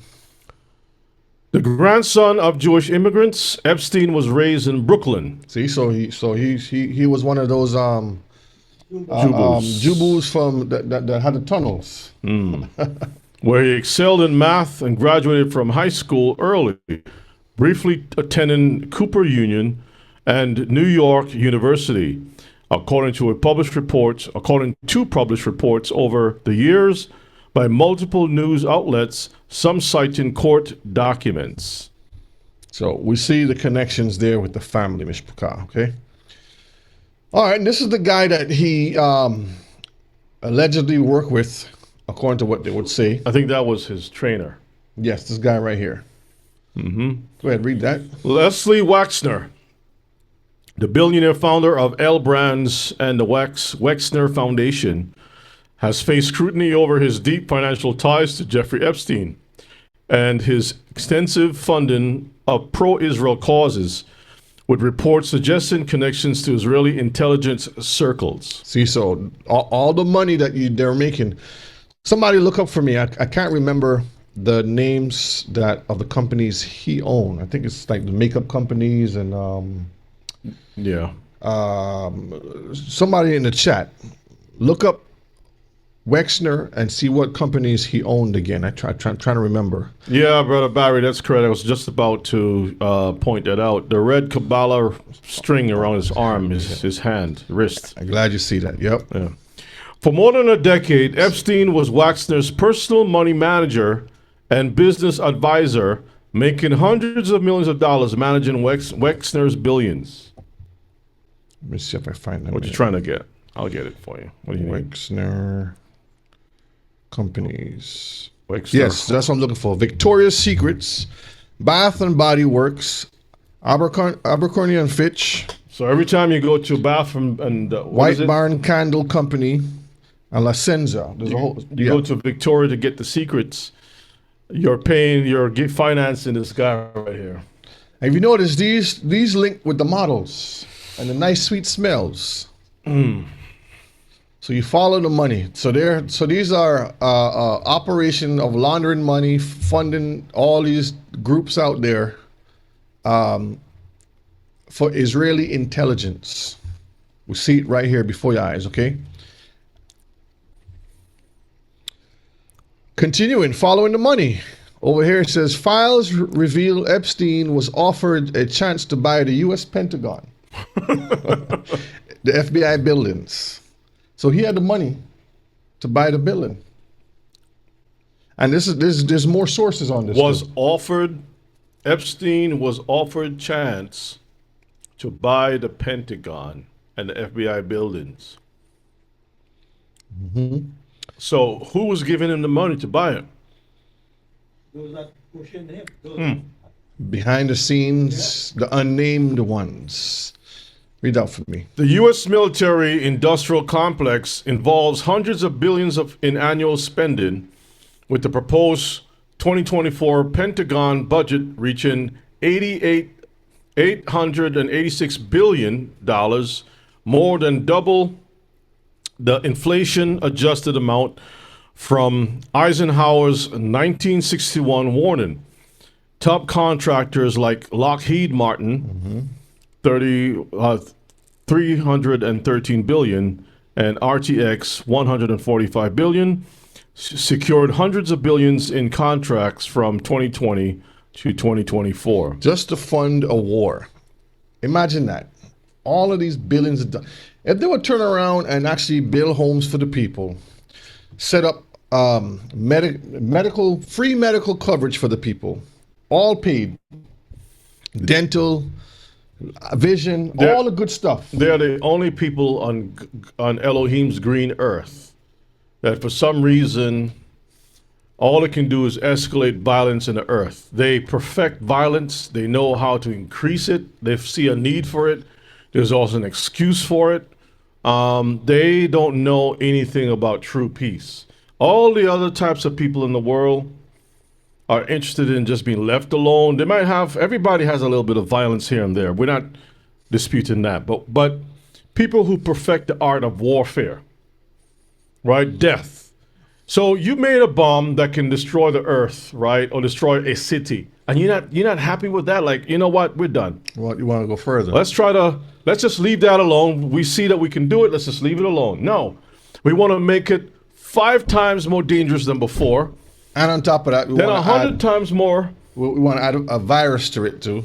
We're trying to find the most destructive ways, right? And try to contain that. Is any end of greed? Elder, it's a type of psychology that only the Most High can sit us down and explain to us. That's why I said in that lesson, they can't help themselves. These spirits whisper in their ears. Remember we talked about in just picture inside the head, and I have an illustration. One of these days I'll share it, where you have the chairs sitting around in the head and the spirits sitting around and talking in the head. They can't help themselves. So it's a mystery. It's really, and that's right. So Lakeisha, they're insane. Trying to nuke the moon. Yeah. Let's look at some of these articles here. And you know it's funny. We have the sun. They spray the skies to block the sun, but they have a technology to create a sun. Yeah. Does it make any sense? You want to block the sun. You don't have to spend any money, right, to build a sun, but you want to block the sun. And then you turn around, you want to make a small sun for energy.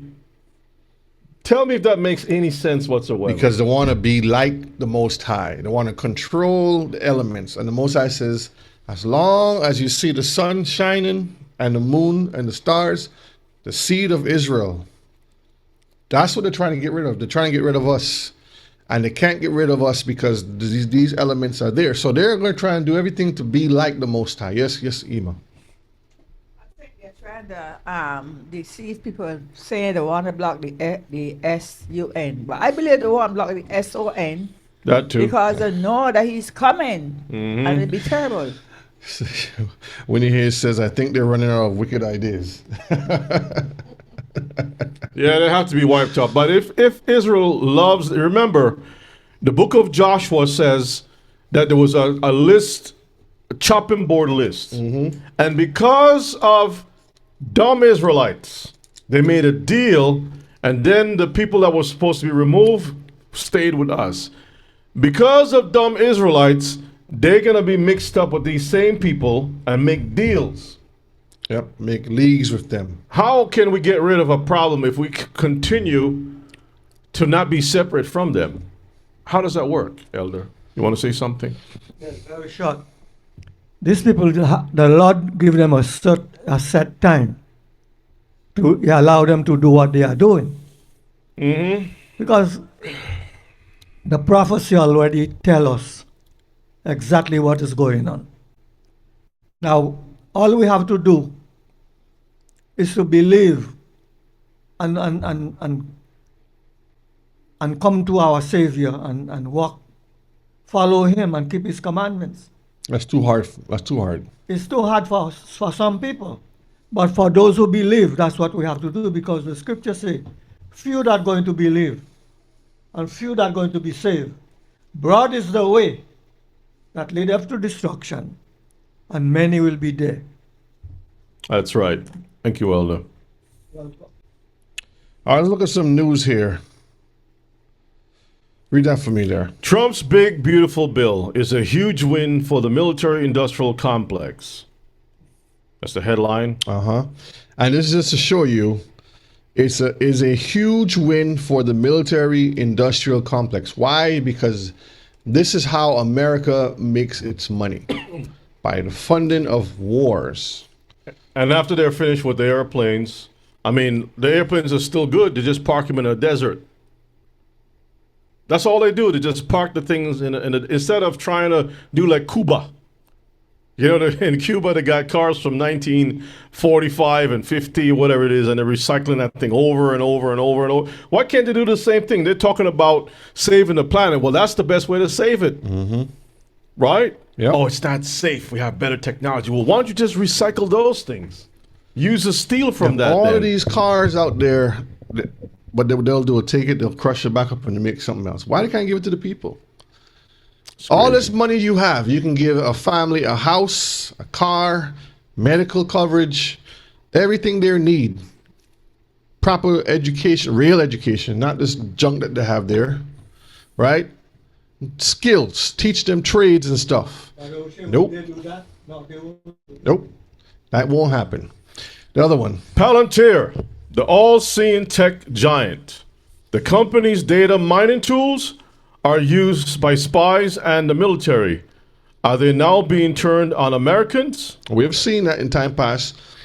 I'm going to bring out some more stuff later on about this here to show you all some more wickedness. Hey, check that dude's his hairstyle. Yeah. How many of y'all sisters like this type of hairstyle? Maybe y'all seen it, Brother O'Shea, sometime. No sir, no sir. Huh? I mean, that is a hairstyle of success and brilliancy. Brilliancy. That's a person that can't sleep, mad. A smooth face and your hair is all over the place. Crazy. No. It's a sign of that you're brilliant, very intelligent, sophisticated. A high IQ. Highest IQ. Come on, sisters. Y'all want y'all looking for what do you call this kind of guy that Kevin Samuels talk about? A what? A high value man. Isn't that a high value man? I was gonna play the video with the guy again. This guy. Oh, no. What's that, Nima? Yeah. No, don't play it. No, I got some. You know, something. No, I'll play something else. No, I'll wait till Hebrew Hangout to play that one. I got something for y'all to play later. Palantir, financed by Epstein, fueled by Thiel, killing in Gaza and spying on you. Isn't he the one that talking about the Antichrist over here? Yeah. You see all these guys all sit around. These are the ones that are Confederate. They sit around in their nice little council over here, see? All these guys over here on the big screen.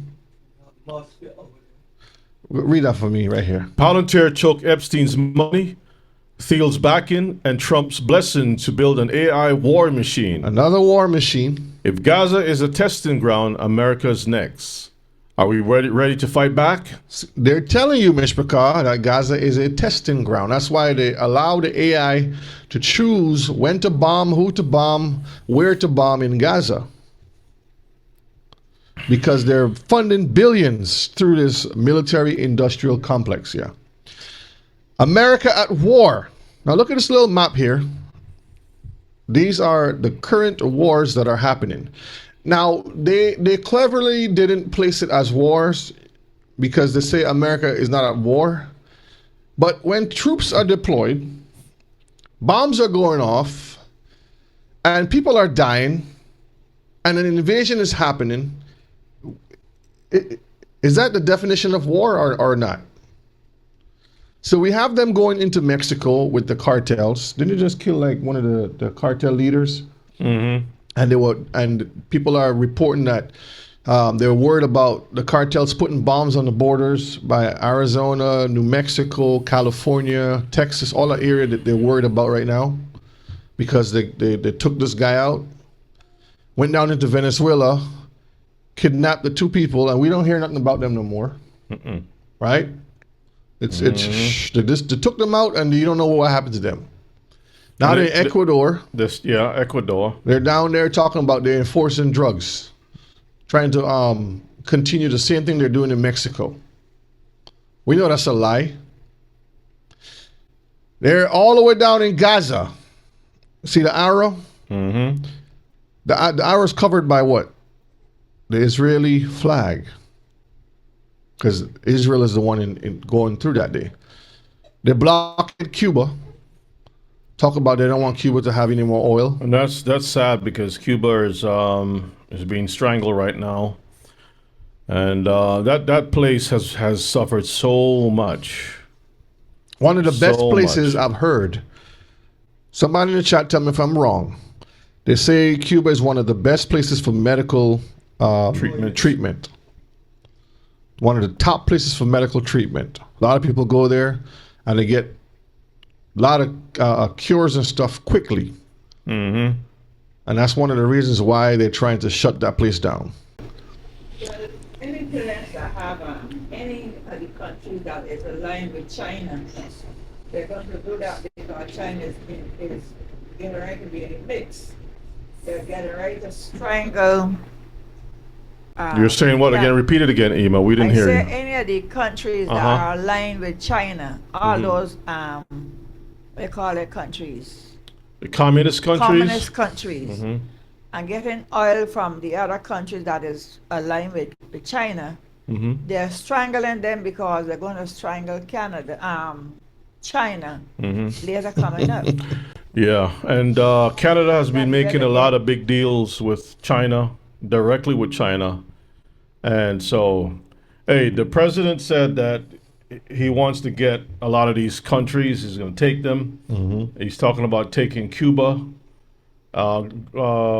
Greenland is still in play, In Canada. and Canada is still in play, Yeah. and all that stuff. So, Brother Miles, I think that person you got an IV from, he probably was from Cuba, but he's no doctor.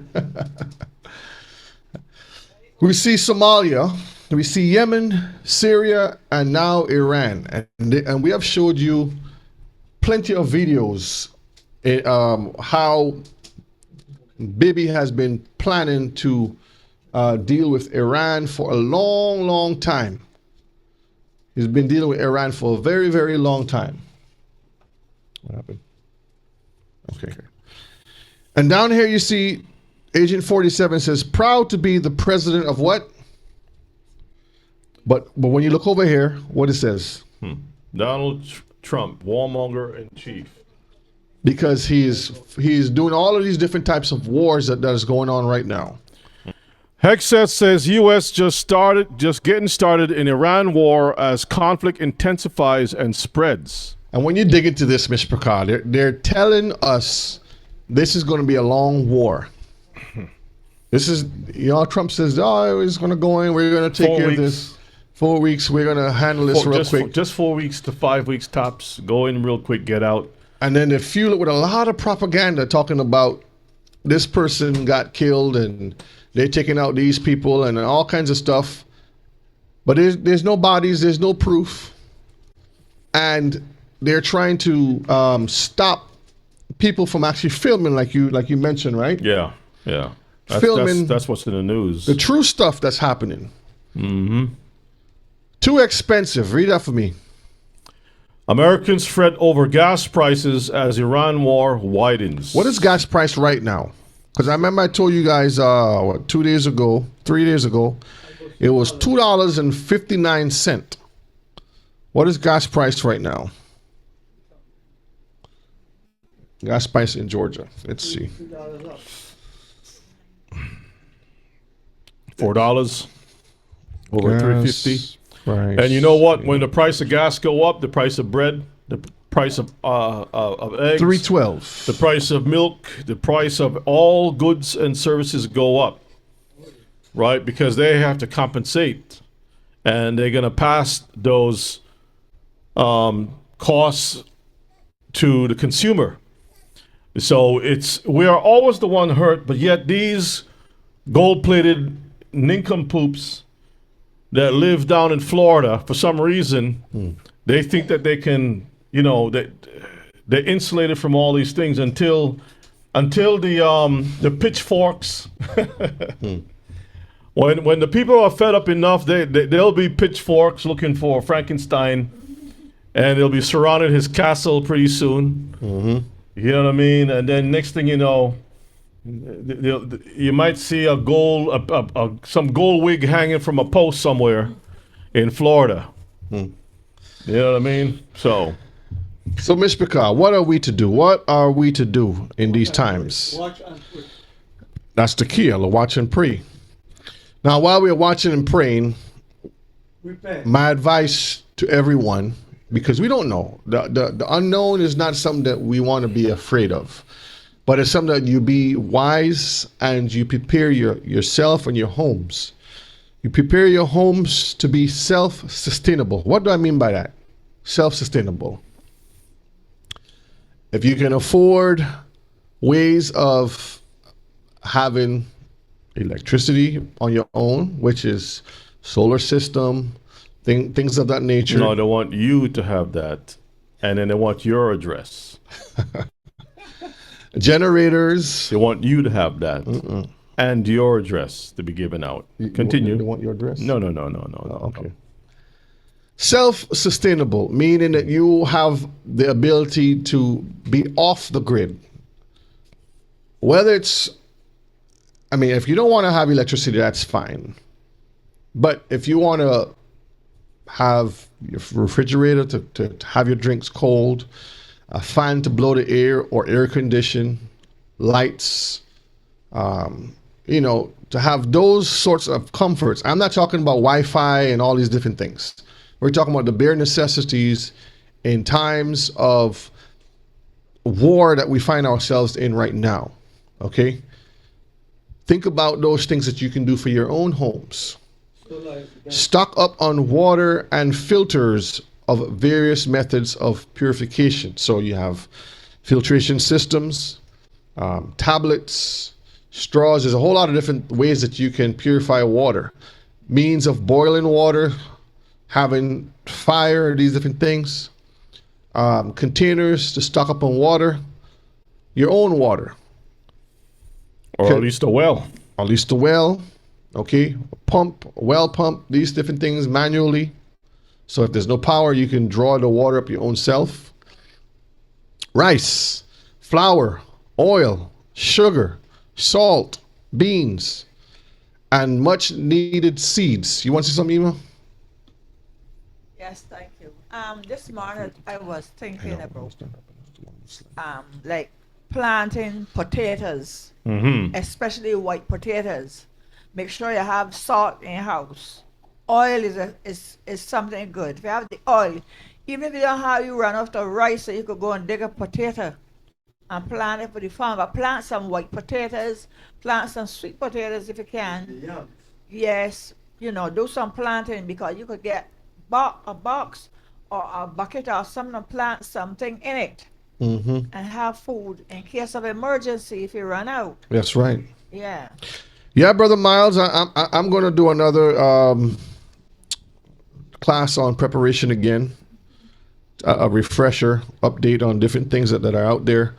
But these are things for our people to do within your families, where you are, in whatever country you find yourself in. This is not only about America or Canada or Africa or UK. This is all over Ireland, South America. This is everywhere you are. You want to prepare yourself, because when these things start to shut down, remember we had the little worldwide test and people was fighting over toilet paper. That was just a test. So think about these things: rice, flour, oil, because you don't need potato chips.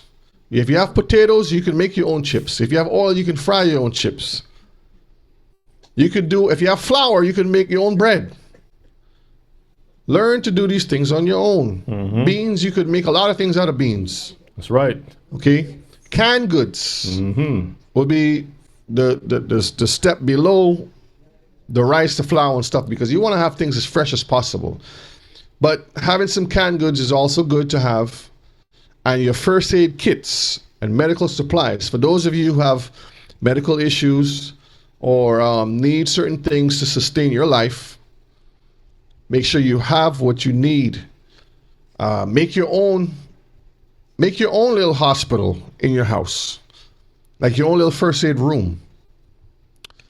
That way, if you injure yourself or someone is injured, you can have the things needed to treat yourself, treat your families, take care of the things you need. Okay, because we don't know what is going to happen. Cash on hand, because when the ATMs go down, you can have something to barter. You can use canned goods as bartering to your neighbors next door or someone, alcohol for first aid supplies, different things you can barter. So think along those lines. This is not a movie, Mishpachah. This is reality that's happening in our time now. If you have been through natural disasters such as hurricanes, earthquakes, tornadoes, floods, blizzards, whatever that has happened, and you weren't prepared, please make sure you're prepared at these times. Okay. Download important files to your external hard drive in case you want to do your researches. Get books, because once the power goes off, you can have access to know how to do things. Maps, instead of the GPS, go back to the old ways of having maps so you can know how to get from point A to point B, and so forth. This is just a brief little summary of what are we to do when the lights go out, when things happen, in case invasion, bombs drop, natural disasters. We don't know, Mishpachah. But we want to be like the 5 that were wise, that had oil in their lamps. We don't want to be like the 5 that were foolish, who sat around and just relaxed themselves and says, whatever. We don't want to be like that, okay? All right, the last slide here we have for today. Most High keeps his word, but we have to do our part. Ecclesiasticus 34, verse 14 and verse 16. Whoso feareth Yahweh shall not fear, nor be afraid, for he is his hope. For he is his hope. So the Most High understands. Let's pull to the side a minute. Let's look at Psalms 131, and we're going to see that hope. Psalms 131 and verse 3. Because the Most High keeps his word, and when we look at what he has put throughout the prophecies, he's told the prophets what to say. And David was also a type of prophet. Psalms 131 and verse 3. Let Israel hope in Yahweh from henceforth and forever. This is where our hope's supposed to be, from the beginning of time all the way to where we can't even see. We're supposed to always be hoping in Israel. Hey, Brother Miles, can you post what type of what do you suggest as far as the ham radio in the chat? Okay, perhaps that can help others to know what to look for. Sirach 34 and 16. For the eyes of Yahweh are upon them that love him. He is their mighty protection and strong stay. A defense from heat and a cover from the sun at noon. A preservation from stumbling and an help from falling. So the Most High is all of these things to us. He is first of all, our mighty protection and strong stay. So again, Mishpachah, we are not supposed to be worrying about what will happen when the wicked start to fall and to war against each other. That's right. We are supposed to focus on our business, which is keeping the law, statutes, and commandments, because like a hen, he will be the one to put his wings out and to cover us. But if we're not focusing on those things, we won't be covered. It's not to say that we can't be prepared, meaning you get the things you need to sustain yourself while he protects us. I'm not saying you just sit around and be like, oh, well, God is going to protect me. Jesus, take the wheel, right? It's crazy. We're not saying that. We're supposed to put our foot down and do the work. But while we're doing that, he's going to be our defense. He's going to cover us. He's going to preserve us, and he's going to help us. Okay? That's basically it. Yeah, that's basically all. That's it. I do have a few questions here. Are you? Yeah, you can go ahead. I can end it right here. Yasha says, and you want to pull up that video. Yeah. Is there a minimum amount for the funds for Passover? You can send whatever the Most High place on your heart. Okay? You can send whatever the Most High place on your heart. That's between you and Elohim. ME says, how can we tell who is who if we don't know all who is us? It's not for us to know who's who. It's for us to heed the call, right? Like Moses saw the fire that did not consume the bush. We're supposed to have our ears in tune to hear his voice. And he's the one that's going to separate the sheep from the goat.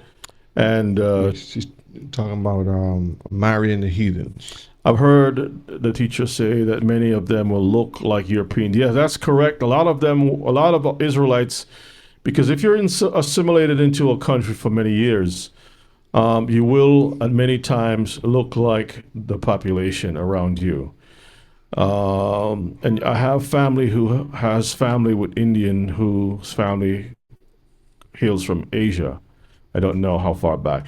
Yeah, even within my family itself, our dispersion came from all the way in India.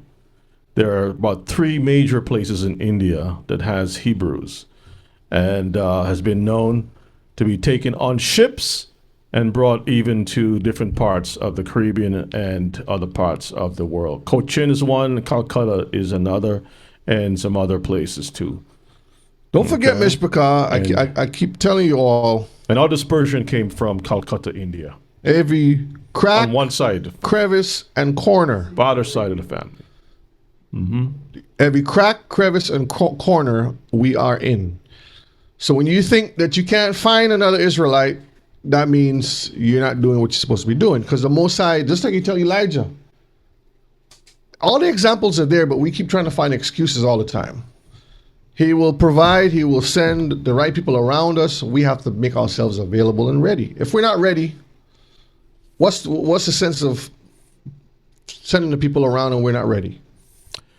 All right, family, we have a video to play for you all. Hit the green. And this was your life. This is kind of funny, but check it out. Fair use, fair use. It is funny.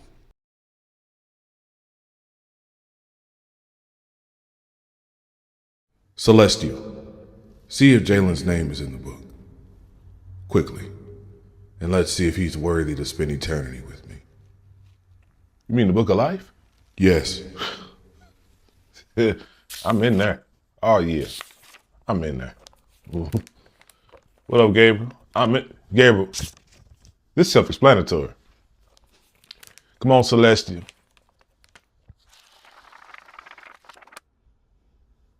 Celestial, you're taking a long time. All I ever wanted out of you was faith.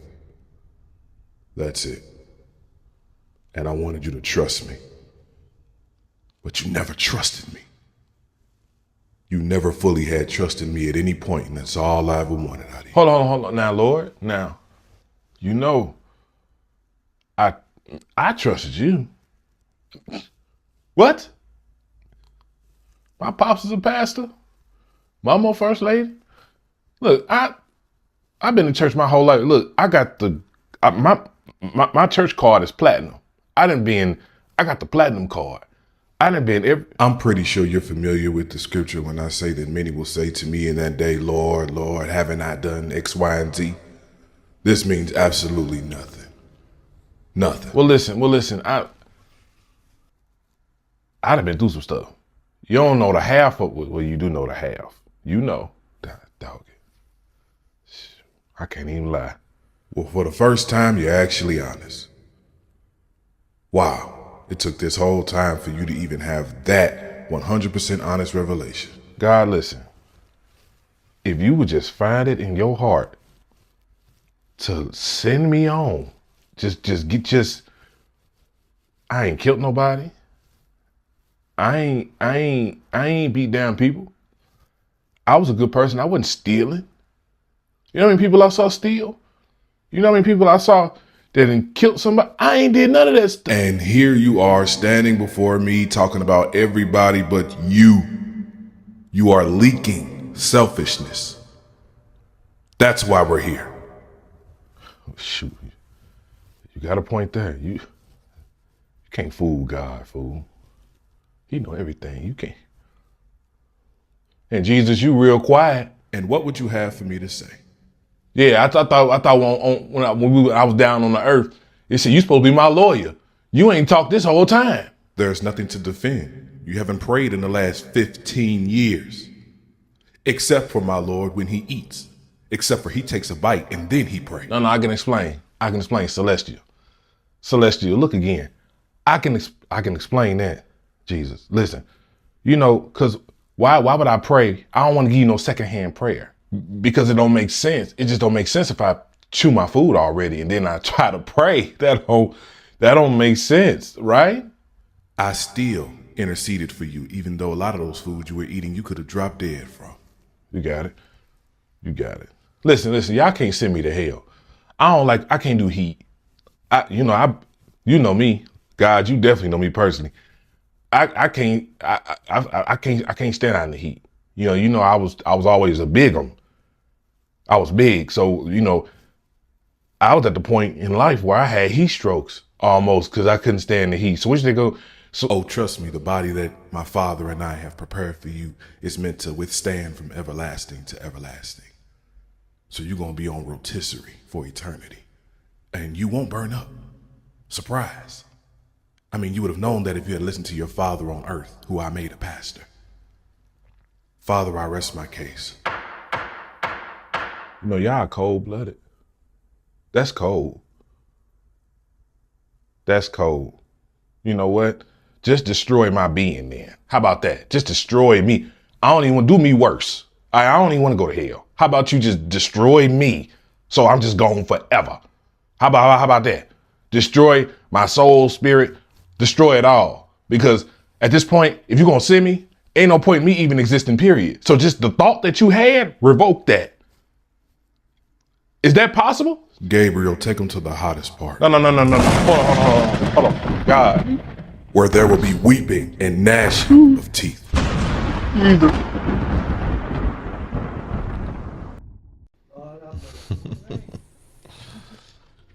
Was that your life, Mishpachah? Was that your life? It's a little comical, the way that he brought things out. But yeah, Brother Barry, that's some very serious things. And, we have to really stop and consider when we have opportunity to live right before our King that we don't play around with that thing, right? Mm-hmm. Anyway, we don't have any further things. Tomorrow night, again, we're not going to have any Friday Night Live. We're going to be taking a break. But we will be on the Saturday night gathering. The Hebrew Hangout. The Hebrew Hangout on the prayer line at 8 o'clock, Most High willing. So if you all want to come out there and, as they say, chop it up. What are we chopping up? Whatever the Mishpachah is. Why we say chopping up, though? What is it that we're chopping up? Chopping what? Words. What are we chopping, sis? Okay, I don't know. Words. Anyway, we're going to get together and just spend some time with each other, all right? Breaking bread, like sister. Yep, breaking bread. Okay, what kind of bread are we going to break? Because, Israelites are going to have white bread or wheat. So sourdough. Okay, anyway, you have to work, Stangy? Okay. All right, well, we're going to close up with a word of prayer. Stay in tune with what's going on around the world. Make sure that you remain vigilant. And you all have Brother O'Shea's email for the songs. But if you need a place to escape, Rebbe, if you need his address, just let me know. That's going to be the real Hebrew Hangout. I put a pin. I put a pin so you can all show up at the Rebster's address. Celesti. All right, let's have a word of prayer, Mishpachah. Ella's going to close out with prayer. Hallelujah.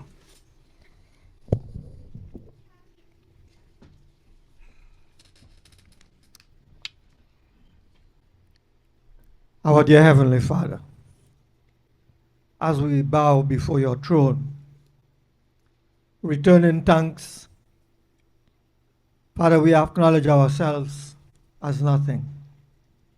Father, forgive us for all of our sins. As we close up, Father, today, we want to thank you for spending the time with you in your words. Help us, Father, to be mindful of these words that were spoken, that we take everything that was said and apply it to our lives. Give us a heart of repentance, all of us. We thank you for our teachers, our reader. We pray that we bless them. Continue to bless us, continue to guide us, continue to lead us into righteousness. We present the offerings that is given to you. We pray that thou may bless it, Father, and remember those that could not give. You know everything, Father. We pray that thou may provide for them. At another time like this, we all will give together. And we ask, Father, to bless all of us with your blessing from above. Bless the food we are about to partake. Bless us throughout the rest of the day and protect us as we journey, as we drive, as we do whatever we have to do. Today, rest, especially. Help us to continue to serve you all the rest of the days of our life, because we thank you. Through your Son, Yeshua, we pray. Amen. Let the words of our mouth, meditation of our hearts, be acceptable in your sight, O Abba Yahweh, who is our strength and our Redeemer. Till next time, we love you all. Stay strong, stay sharp. We say shalom, mishpachah.